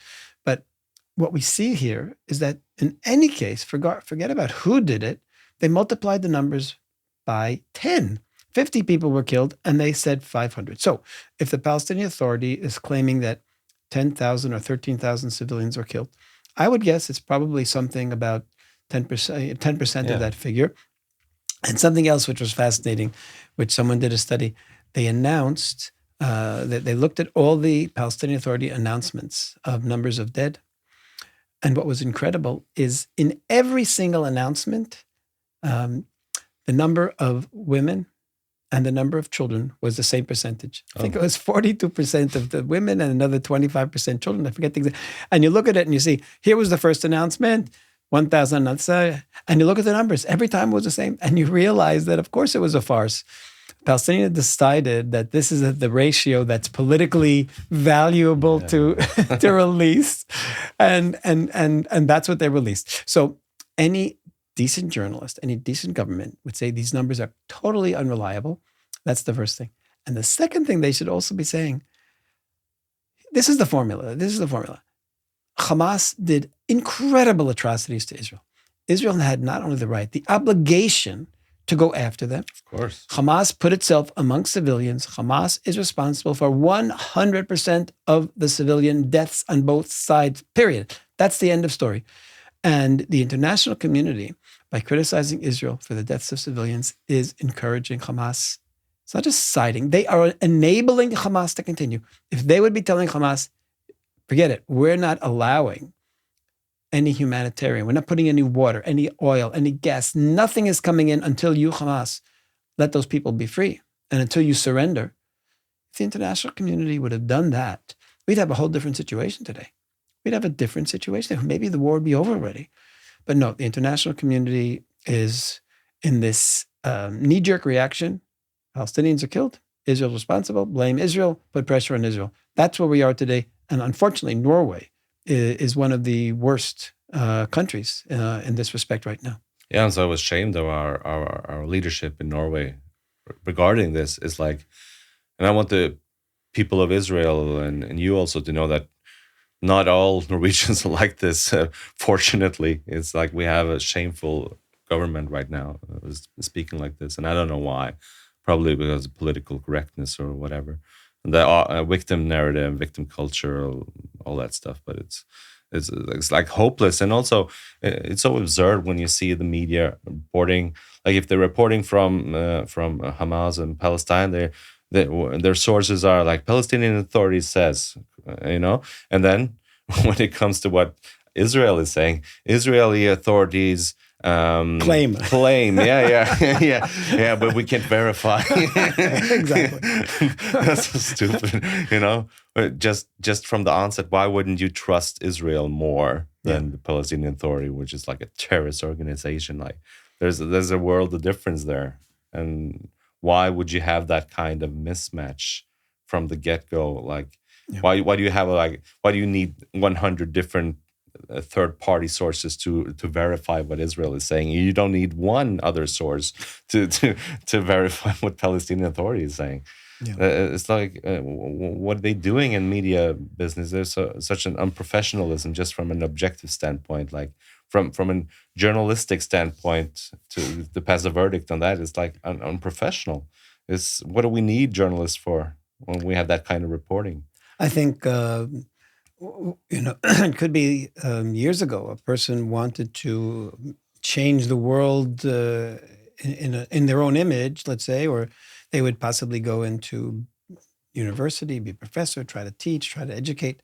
I think for a long time now, people who have a political agenda, they've decided that the way to impact on the world is to go into media, become good at it, and then you can impact on public opinion, on the impact on millions of people if you get high enough in the media world.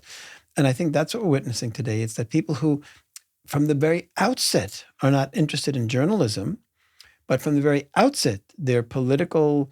They have political agendas, and they've decided that the way to improve, and it's correct, and I don't blame them. The way to get a political agenda across is by going into the media, and that's what we're stuck with today. That's what we're stuck with today. We're stuck with not reporting. We're stuck with the media prism of political activists who are disguised as journalists. Yeah. And I also want to say about these numbers, like how could you, just a thought experiment for us and for the listeners, how could the Palestinian Authorities give you such exact numbers for the amount of civilians dead and then not even find 10 of their own hostages to be able to deliver them with the hostage agreement negotiations right now? How are they? How is that? How are those two compatible? Those two situations? Doesn't make sense. You're absolutely right. And so the media, or at least the producers of these companies, have to they have to take responsibility, and they have to tell their so-called journalists, start becoming journalists and start reporting the news instead of creating your own fairy tales in order to promote your political agenda, because that's what's happening today. The news is a fairy tale. It's a fairy tale that political activists are writing, and the ingredients of the fairy tale, are little bits and pieces that are somehow related to actual events, but you choose which things you want to enhance, and then we have a fairy tale out there that's this horror story. And of course, with these horror stories out there, they're getting their political agenda across, and the listeners who don't have time to listen, the average person isn't going to sit down and listen to your podcast, unfortunately, and really hear the actual facts. They want a 10-second, if they have the patience for 10 seconds, they want to have a 10-second soundbite. Oh, victim, Palestinian, Israel, cruel, evil, killing, murder children. Wow. We have to help the Palestinians. So that's the tragedy today, and that's the success of the fairy tales today. It's a David and Goliath fairy tale. And what most people don't get is that Israel is fighting the monster. It's not the other way around. Like Israel, thank God for Israel's advanced technology for Iron Dome. If it wasn't for Iron Dome, there would be no Israel. Like that's what most people don't understand. It's like they see this, Israel is attacking them with their most advanced weaponry. And look, it's like they're almost saying like Palestinians, they only have rocks and they're fighting with whatever they have. It's like, no, they've been firing like how many, 9,000 rockets or so? Yeah. What would happen to Israel if you guys didn't have Iron Dome? If 100 rockets were fired into Oslo, I think the population, you'd be outraged and you would go to war against anyone, and forget 100. You would do it after. So. Yes, that's one of the primary obligations of a government, is to protect its people. We've had 10,000 fired at all of our major cities in Israel, Tel Aviv numerous times, and the whole area, all the suburbs of Tel Aviv. Think 10,000 in a tiny, tiny country. We're not spread out like, Norway is. What kind of rockets are these usually? What would happen if that actually landed, a rocket like that? What generally, there's probably different kinds of rockets, but in general, what kind of rockets are they, and how much damage would they probably do if they landed like in a building or in a house or whatever? Well, unfortunately, especially when they've fired many simultaneously, which is their tactic now, it can destroy a whole floor of a house. It can destroy a house. A number of houses have been. They show what's left of them afterward. It goes through the roof, hits down, and the entire room and the area is blown up. The safe rooms, the reinforced concrete safe rooms, have saved so many lives because people are hiding out in them. Yeah. So that's a situation today. But like I said, Norway would be under attack by 10,000 rockets. Could you imagine, Western countries criticizing Norway for going after someone who targeted them with 10,000 rockets? That would be the most shocking thing. You imagine Sweden, Sweden decided to lob 10,000 rockets into Norway,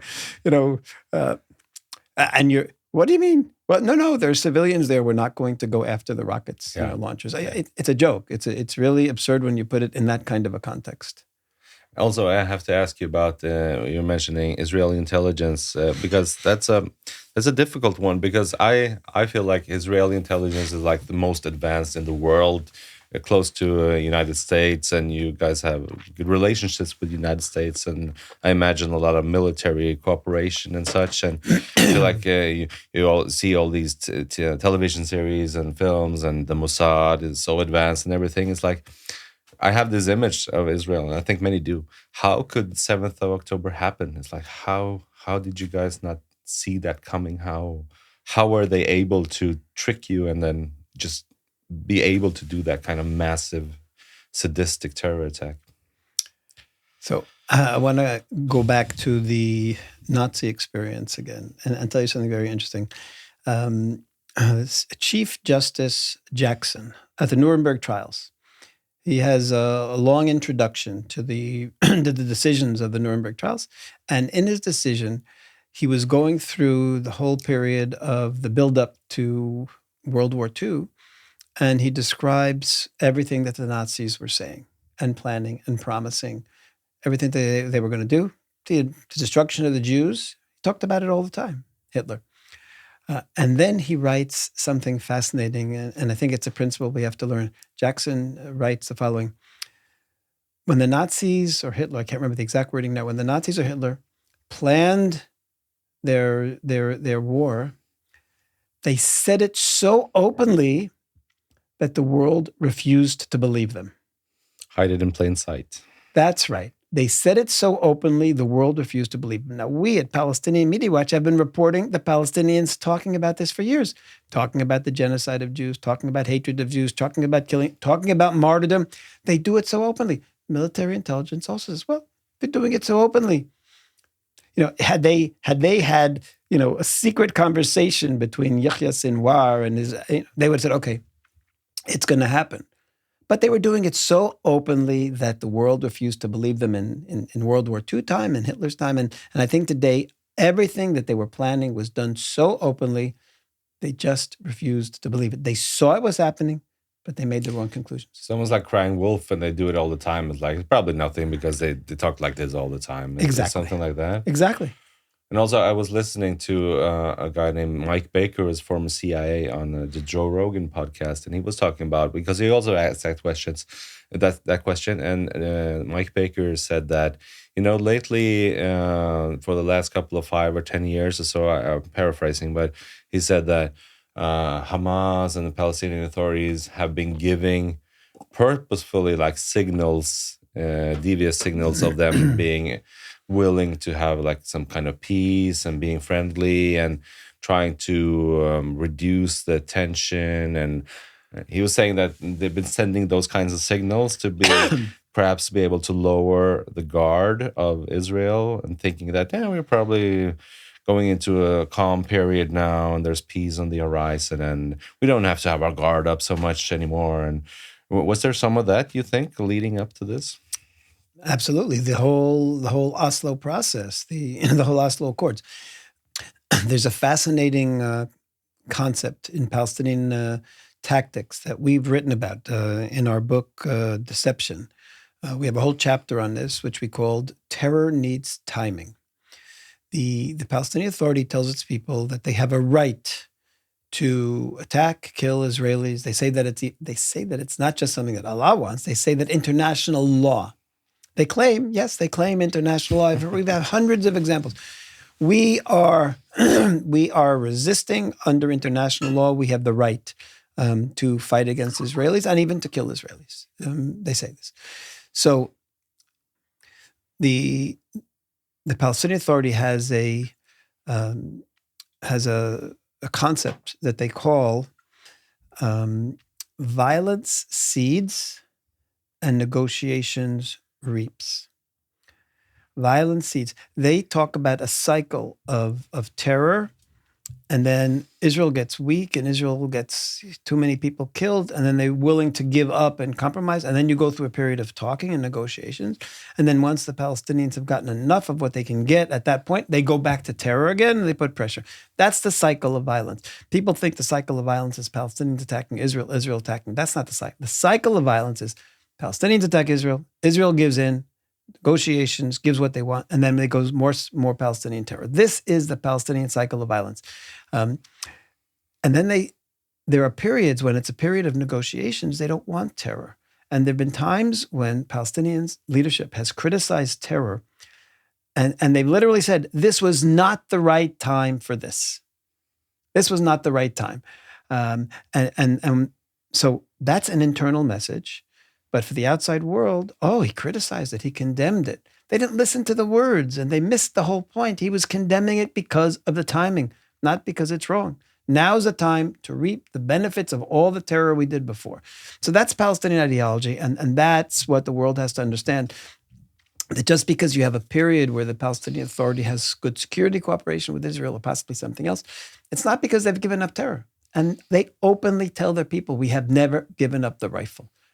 Right now, we want to get what we can through the various tactics. Also, I want to touch on Benjamin Netanyahu because you worked with him personally earlier, right? When you were in Well, government. I wasn't in government. I was representing Israel Okay.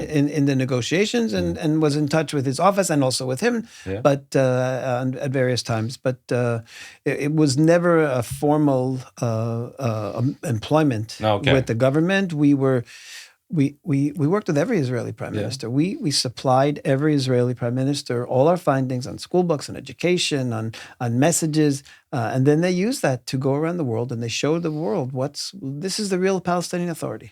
But have you met with him? Yes. Yeah. Could you describe him, what he's like as a leader, and what do you think? Also, leading up to, what do you think about his handling of the situation now? Okay, so first of all, I haven't met with him in a number of years. So, but when I met with him, he was a person who very much understood the importance of these educational messages to Palestinian children. When we showed him the kind of things that were happening, he very much understood that this is something. And he quoted our material very often. He spoke at the UN once, and he literally quoted all the material that we're saying. He said, a Palestinian child will wake up in the morning and walk on a street named after terrorists. And then he'll go to a school named after terrorists. And then he will have a class where he learns about terrorists. And then he will go to a sporting event in the afternoon named after terrorists. And what he did is he actually mentioned the names of terrorists each time that were in our reports. So he understood it. He understood the messages, and he used it. He used the material very, very successfully because he was trying to tell the world you can't expect to, what you put into a child, that's what the child's going to come out. If you put in poison that all of his heroes are people who've murdered Israelis, why do you expect that the child's going to turn into a 17, 18-year-old and not want to murder Israelis? This is what you've taught him. So he very much understood this message. Some of the other prime ministers, not necessarily as much, but he really understood the importance of what we were giving him. Do you think he has a good leadership now in the situation? How has he been received in Israel? Also, prior to this, I know there was somebody supporting him, somebody not supporting him, saying that he's more right wing than earlier people. And is there a split there in the Israeli community about the support for him? And also, I know that I read that in Israel, it's like when you have situations like this, you all gather together and you don't care about the political differences anymore because you're in a crisis situation. Is that also a culture in Israel when these things happen? So I'll tell you two periods. Let's do the period before October 7th. We went through a whole series of elections where we were never able to get a proper majority in Israel.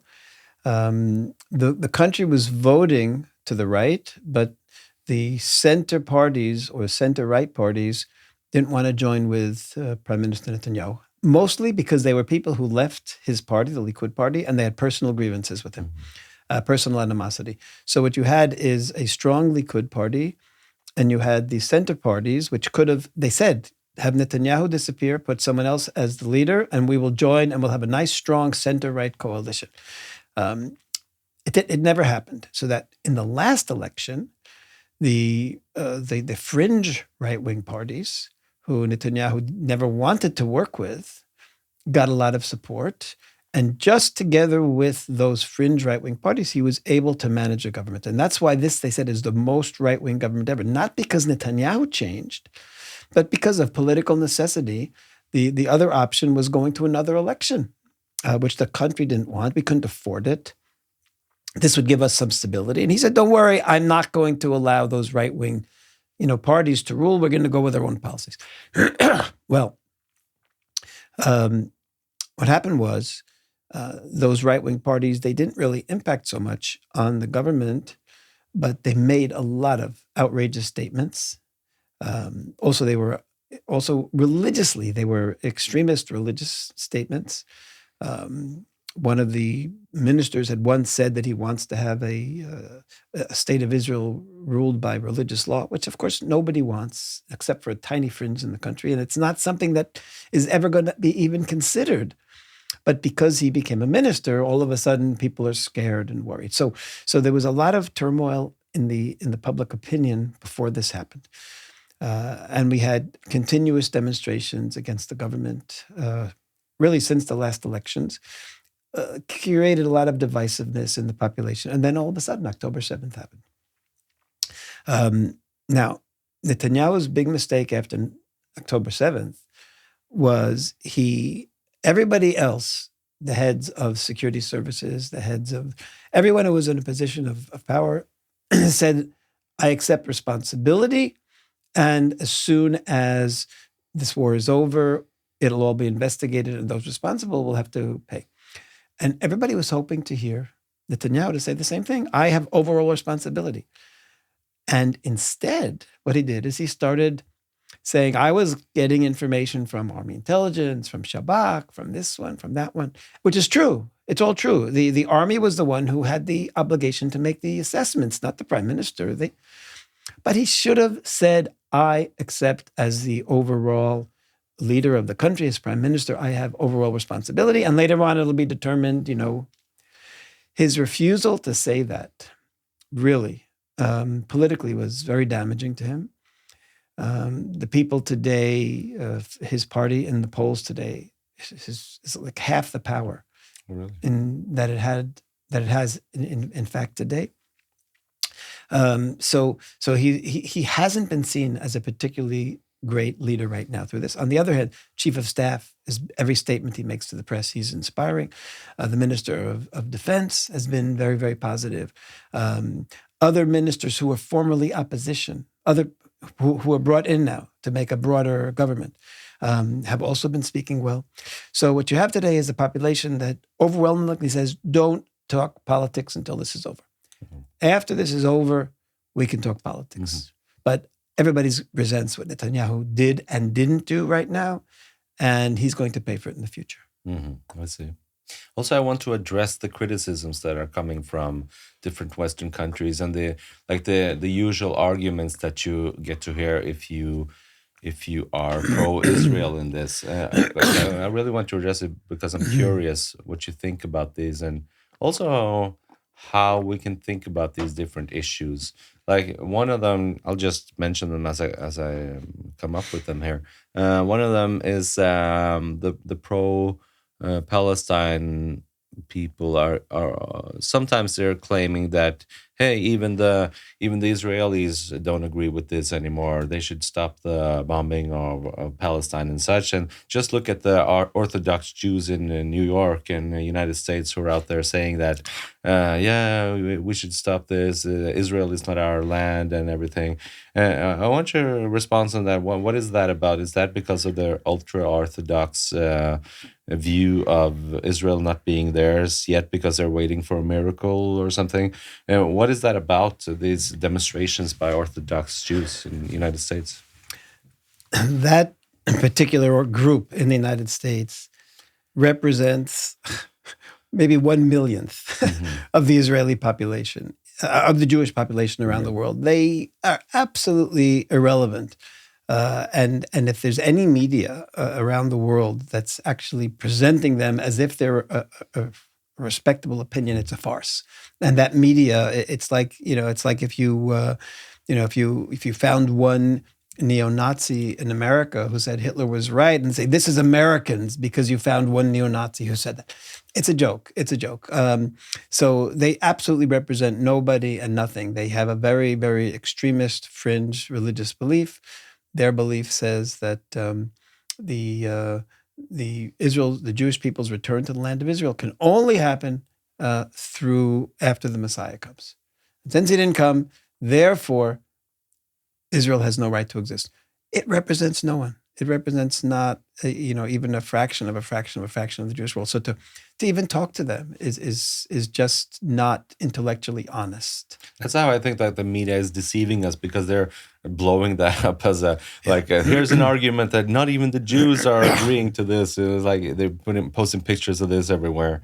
It's like it's not honest, like you're saying. Is taking something totally out of context. And also I would like to mention, because I dug into that and wanted to read what that was about, and they were talking like this even before the 7th of October. This is nothing new. People are saying this as, oh, look, they're demonstrating against their own government and whatever. So that's one. Another one is Israel. What was the other one? We're trying to come up with the counter arguments against Israel to be able to address them. Yeah, well, what are you seeing as arguments against Israel and against IDF and everywhere in the news media and in the Western world? Well, the main arguments are like the things you've been pointing out, Yeah. that Israel has to be more careful about civilians. Yeah. And of course, the answer is Hamas is the one that should be careful about where it's hiding. Yeah. If they're shooting a missile from a house and that missile is going to kill Israelis, we have an obligation to blow up that house. And we can't worry about who those civilians are that are in the house, for the very simple reason that our civilians are being targeted. Hamas, 10,000 missiles were not aimed at army bases, not even one of them. They were all aimed at civilians. And civilians have been killed. We have an obligation to destroy every missile launcher, even if they put it in a civilian house. We have to destroy the terrorists wherever they are. So that's the argument that they're using against us. They're looking at the numbers of people, civilians killed. By the way, the numbers of civilians are nothing compared to the civilians that were killed by Western powers fighting against ISIS in Iraq and other places. The Western forces fighting in Afghanistan. The numbers of civilians killed in all these battles, are hundreds of thousands killed by Western forces fighting against them. So when so it's being blown way out of proportion in terms of significance. Now I say out of proportion. Every life is valuable, and no child deserves to be killed because his leader, is an evil monster like Hamas. On the other hand, the people responsible. Israel cannot sit back and say, okay, because there are children, hiding around the Hamas leaders, we're going to let them regroup and then do this again in a few years down the line. We can't. So that's, there are no good policies now. The fact that we have to go to, I just heard today about close friends of ours, sister of literally close friends. We visit them regularly. Their sister lost a grandson as a soldier. I mean, it's painful for us as well. And that's the second. I mean, there are a number of close people to us who've already lost children and grandchildren. It's very painful what we're losing as well. It's not just losses on the other side.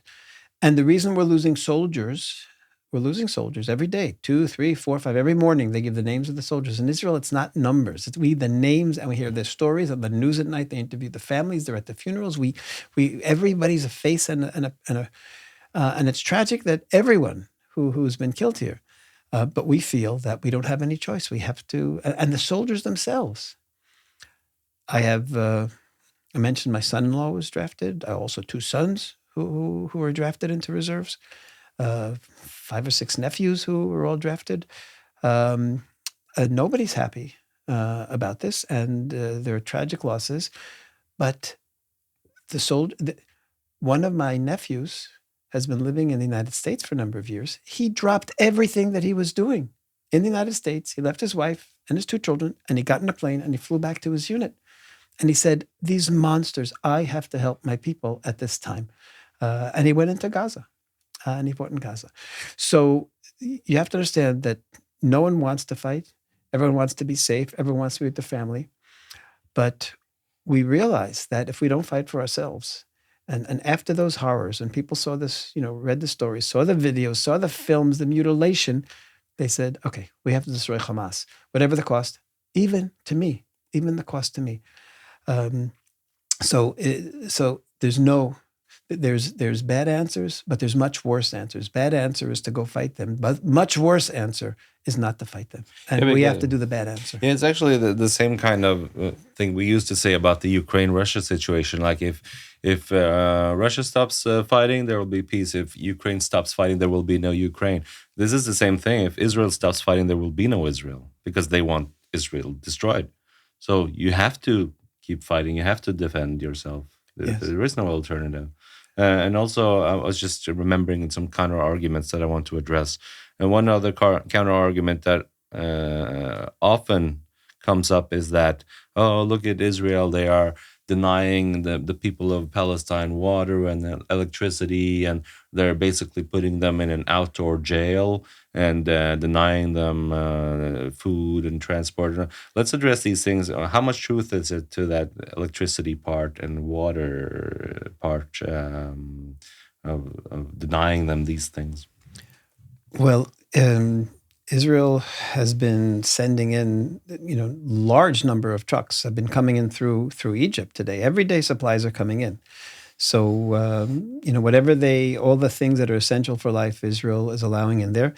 I will also point out that during World War II, nobody was complaining that the Allies were prohibiting or preventing supplies to go to the civilian German population. Did you hear any complaints about that?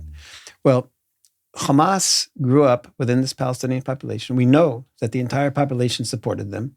And yet they're saying, okay, you have to differentiate between all these people. Like I said, when you're fighting a war, civilians are going to suffer. Hamas shouldn't have done what they did. Even so, Israel is going beyond because of international pressure. We're going against what's good for our people. And we're sending in all of this aid. Israel could have said, and a lot of people in Israel believe they should have said, not one truck is going in with water, no electricity, no fuel until Hamas releases 240 hostages. Yeah.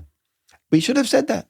We could have put that pressure on the international community. And we should have said to the UN, you're complaining to us? No. You fly yourself over there, go down into the tunnels with Yahya Sinwar and tell them people are dying upstairs because of you. Let these people go.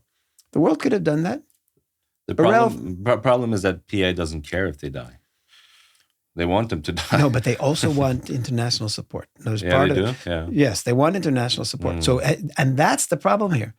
They want them to die so that they'll get international support. But so that's why, countries like Norway who are defending the Palestinian Authority here are actually causing more Palestinian deaths. Yeah. Because they see the Palestinian Authority sees their tactic is working. Hamas sees their tactic is working. If Norway, the EU, the United States, the UN would have come to the Palestinians, would have come to and flown in and, go into Gaza and say, listen, what are you guys doing?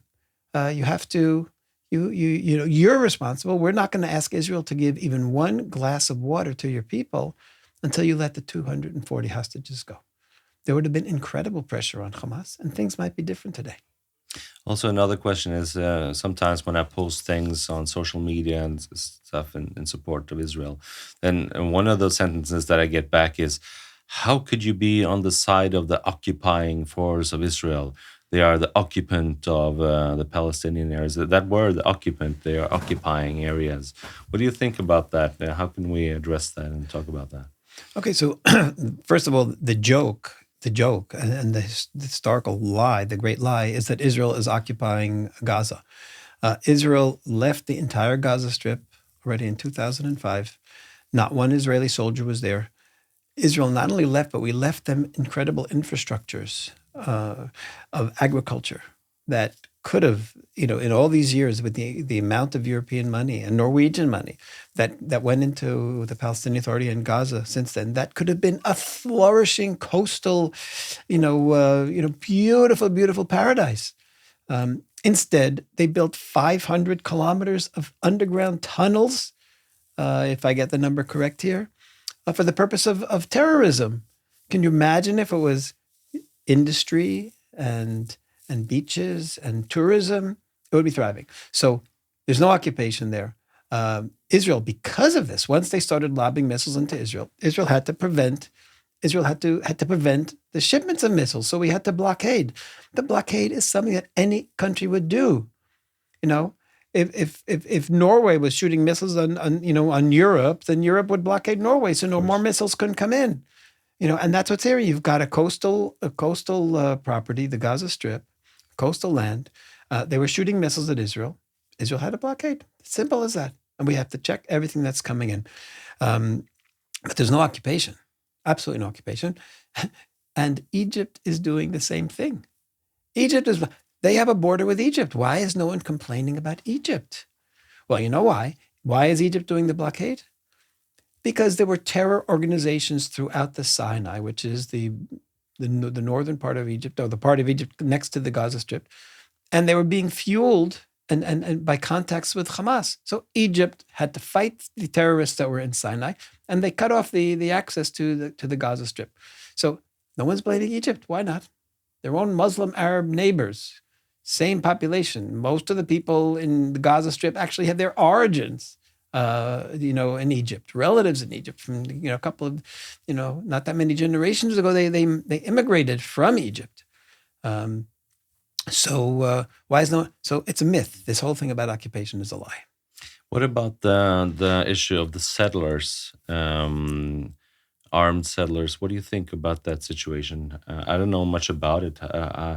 What are they doing, and is it okay what they're doing? And could you just explain a little bit about the settlers? Okay, so so the area that's called the West Bank, Judea and Samaria, which is called the West Bank, this is an area that historically was part of the land of Israel.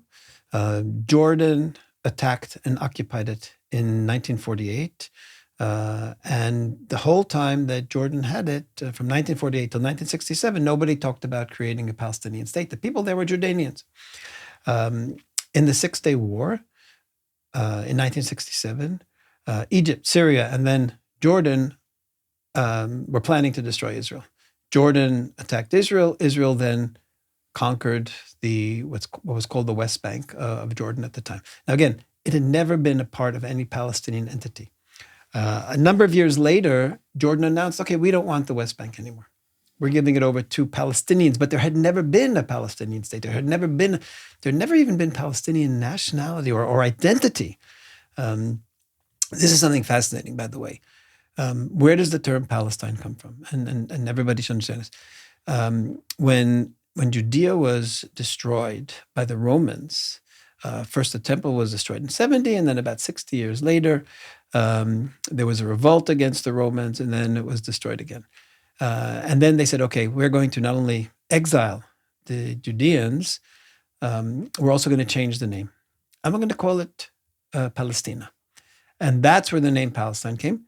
From that point on, for close to 2,000 years, the people who identified as Palestinians were the Jews. If you look in the documents, for example, that were written during that time, there was a Talmud that was written in Babylon. There was a Talmud that was written in Israel. The English translation of that Talmud is called the Palestinian Talmud. It's called the Palestinian Talmud. And everything Palestinian from then till really through the 20th century, everything Palestinian really was identified with Jews. You had the Palestine Post, which today is a Jerusalem Post. You had the Palestine Philharmonic. You had in the World's Fair in the 20th century, there was, I forget, it was the 1930s or 40s, I can't remember now, but there was a World's Fair, and there was a Palestine Pavilion. What was the Palestine Pavilion? It was all Jewish life in British-controlled Palestine at the time. So it was the Jews who were identifying as Palestinians. When Israel was created in 1948, they had to decide on what name. And one of the suggestions were, we've been Palestine for 2,000 years, let's continue by the name Palestine. The decision taken, though, was to go back to the original name, which was Israel, the land of Israel. And that's what they went back to Israel. Now, what happens? Come 1965, Arab movement wants to create a movement against Israel. So what do? With Yasser Arafat and the beginning of the PLO, they say, let's steal that identity. Let's claim that we were the Palestinians. And that's essentially what happened here. It's like if you lost your driver's license, someone found it and they said, okay, that's me, and I'm going to take all of your history as Palestinians. I'm going to turn that into my history. That's what happened here. Copycat. That's right. They took the name Palestine and said, okay, once we call ourselves Palestinians, well, let's go back in history. And that's what they've done. They say that they say Jesus was a Palestinian.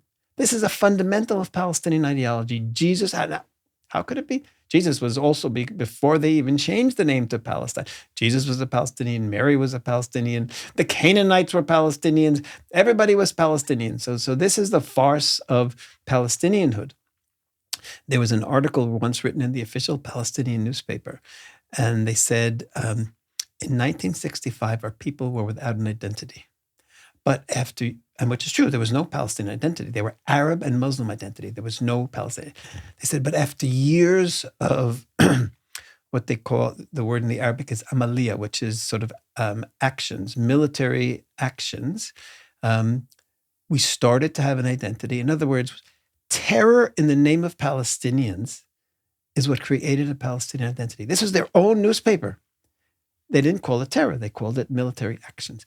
Literally, terror in the name of Palestinians made people believe they were Palestinians. And this is what, and they said, we continued this for a number of years until eventually not only did we believe we were Palestinians, but the international community accepted us. And I would say the Palestinian whole movement is probably the most successful example of terrorism in history. There was no Palestinian people. There never was a Palestinian king or a Palestinian nation or anything. And they have said it openly. It was the terrorism which created our Palestinian identity, and eventually the world accepted it as well. When you hijack airplanes and say we're doing it as Palestinians, oh, wow, Palestinians, they must exist. They must be a people. They must be a nation. And that is how Palestinianism was created. So that's the irony today. Jordan left the West Bank and said, okay, we're giving it to the Palestinians. Israel, because of all the terrorists, said, okay, let's allow for the creation of a Palestinian Authority, and then we'll see what will happen in the future. However, the Palestinian Authority, it took them only 4 years, or more, 6 years, from 1994, when the PA was established, till the year 2000. They had set up such a strong terror infrastructure that in the year 2000, they went on a massive terror war against Israel, which they called Intifada, but it was a terror war. And every bit of land that Israel had given to the Palestinians became terror bases, and not just Hamas. It was all through the West Bank. At that point, Israel said, okay, that's it. No more land for you. And under the Oslo Accords, the West Bank today is divided into regions. But the Area C, where you asked about settlers, the Area C, Oslo Accords gave to Israel until its status would be changed. Well, Israel can't change that status anymore because we saw already that every bit of land that we gave to Palestinians, they turned into terror bases. And they bring their children up, as we know. We've talked about this with these men. So Israel can't give over any more land of Area C. And because of it, because it's also the heartland of historical land of Israel, there are hundreds of thousands, probably 500,000, 600,000, 700,000 now, Israelis living in areas of Area C, and it's legal under international law. It's legal under history. It's indigenous people in their own land, and it's also preventing the creation of a terror state overlooking Jerusalem, Tel Aviv, the airport, and everything else. So there's a myth of the settlers. People have been living in places, 20, 30, whatever years already, longer. And it's legal. And certainly there's not the expression illegal settlers is a farce, because the Oslo Accords, UN 242, after the Six-Day War, all of that gives Israel the right to have people living there. And now we have the security necessity of living there. And a lot of people don't like it, but that's the reality today. Had there not been terror, parts of Area C could have been given to the Palestinian Authority. Since they use every bit of land we give them for terror, we can't give them anymore. Finished. It's history. Because the settlers in just like Norwegian media, they're almost portrayed as rabid, crazed warriors with machine guns running around killing whoever they find. It's like almost that kind of portrayal of them. Like, what do you say to that? It's pure poisonous libel. You've got, like I said, 500,000 people, and they're social workers, doctors, lawyers. You have basketball courts. Not only that, for the most part, almost 100% have been trying for years, and in fact, long periods of time, successfully making good relations with the Arab villages around them. I live in an area, Gush Etzion. It's just south of Jerusalem. Call it a settlement. Gush Etzion was first settled in 1905. And it grew and developed and had about 10 towns before 1948, when the State of Israel was created. The Arab countries who attacked Israel destroyed all of the Jewish towns here. And then there were ceasefire lines. were created right after the Six-Day War in 1967, when these lands were liberated again. The Israeli government said, okay, these lands, we've lived there since 1906. We only had those few years, 1948 to 67, under Jordanian occupation. Let's go back to our home. And that's where I live today. There's an Arab village right next to our town. The kids would play with our kids play with their kids. There was a big soccer field in Efrat, and I remember sitting there once with an Arab next to me, and he was watching his kid play, and I was watching our kids play, and we were talking. And this was after the Oslo Accords were signed, and he said to me that he was upset because he heard that because of the Oslo Accords, Israel was going to build a new road. And from his village, they would have direct access to the main road. Right now, from his village, the only way to get to the main road was to travel through Efrat, where I live. And he says, we want to continue traveling through your city. We're one with you. A lot of us work here together. We all know you. We shop here with you. We want to be one and together. Why are you forcing us to go to the main road and not go through Efrat? So this was the kind of coexistence that existed. So here we had perfect relations with this name. I'll remember I was invited to the wedding of one of the Arabs from the neighboring town who I knew, and and people said, "What? You're going to go into the Arab town at night to a wedding?" I said, "Sure. No, this guy. There's it said nothing is. These are people who it was unnecessary fear." And that was the way it could have been.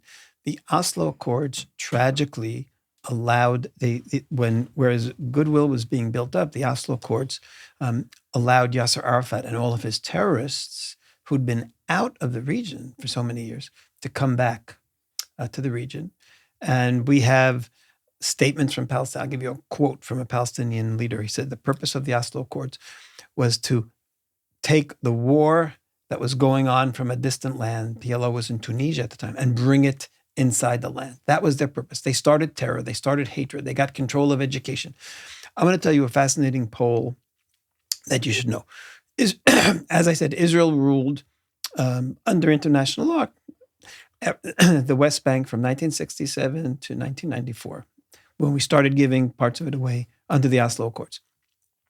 In 1996, a Palestinian pollster, the most important pollster, he did a poll and he asked Palestinians in 1996 to rate 4 places in the world in democracy and human rights. So let's get this. This is from 67. We're talking about 30 years of Israeli rule of the West Bank. So now 50% of Palestinians rated the Palestinian Authority positive in democracy and human rights. 55% gave France positive in democracy. The United States was 65% positive. Where was Israel? After 30 years of Israeli rule and settlement and settlers, 78% of Palestinians gave Israel a positive rating in democracy and human rights. In other words, when there was direct contact between Palestinians and Israelis over all those years prior to Oslo, Palestinians thought Israel was the best in the world in democracy and human rights. Now, the poll wasn't a mistake because he did the same poll the next year, and Israelis still were 75% positive in democracy and rights. He did the poll again the next year, it was 72%. The next year, it was down to 65%. So what did we see happening here? When Israel and the Palestinians had direct contact, life for the Palestinians improved tremendously, and they understood that Israelis want the best for them, and they gave them a positive rating in democracy and human rights. The longer the Palestinian Authority was in control and they were poisoning the people with hatred, the respect for Israel went down every year till it reached 65% 4 years later. By the way, Israel was still the best in the world because everybody went down. When Israel got a 65%, the Palestinian Authority only got a 32%. So here's the tragedy of the Oslo Accords. You had a local Palestinian population in the West Bank who respected Israel, there were no walls. Palestinian could go to Israel, and they did. Hundreds of thousands of Palestinians worked in Israel. There was no need for walls because there was so little terror. Palestinian could go from Gaza to the Golan by car and not meet an Israeli soldier. There was no terror. the tragedy of the Oslo Accords, and I am saying this here, in Oslo, is that it became the source of all Palestinian terror. It took the PLO that had been in Tunisia, brought them nearby, and Yasser Arafat said, okay, now I've got the opportunity to poison the minds of these people with hatred of Jews, with hatred of Israelis. He started the minute he got in there, and the result today is a population where 98% of Palestinians are celebrating the atrocities committed against Israelis. It's crazy. I just said we're going to wrap up here because I know you have to go, but just one final question is like, what is it like to live in Israel now? How do you feel about that? What's it like knowing that rockets can be fired upon your house? And can you describe just to our listeners what it's like to be an Israeli, to be a Jew, to live in Israel? For the most part, everybody tries to go about their life normally. I was being interviewed in Tel Aviv, like I'm sitting. Imagine right now we're having this interview, and all of a sudden a siren goes off, and we stop the interview. We got to run outside, go into a shelter with all the other people in the building. That's what happened to me a week ago. We stopped the interview, went down. 15 minutes later, we were back, and we continued the interview. In other words, we're going on with life as normally as we can, which is pretty normally. And when there's a siren, we run to the shelter. I say this for people who live in the center of the country. The people who live in anywhere up to 7 or 10 kilometers around the Gaza Strip, which is thousands and thousands of people, all of them have left their homes. They've all left their homes. Israel's putting them up in hotels and other people's homes around the country. Same people in the north. We have Hezbollah attacking from the north. So those people are really, they are refugees in their own country until the war is over.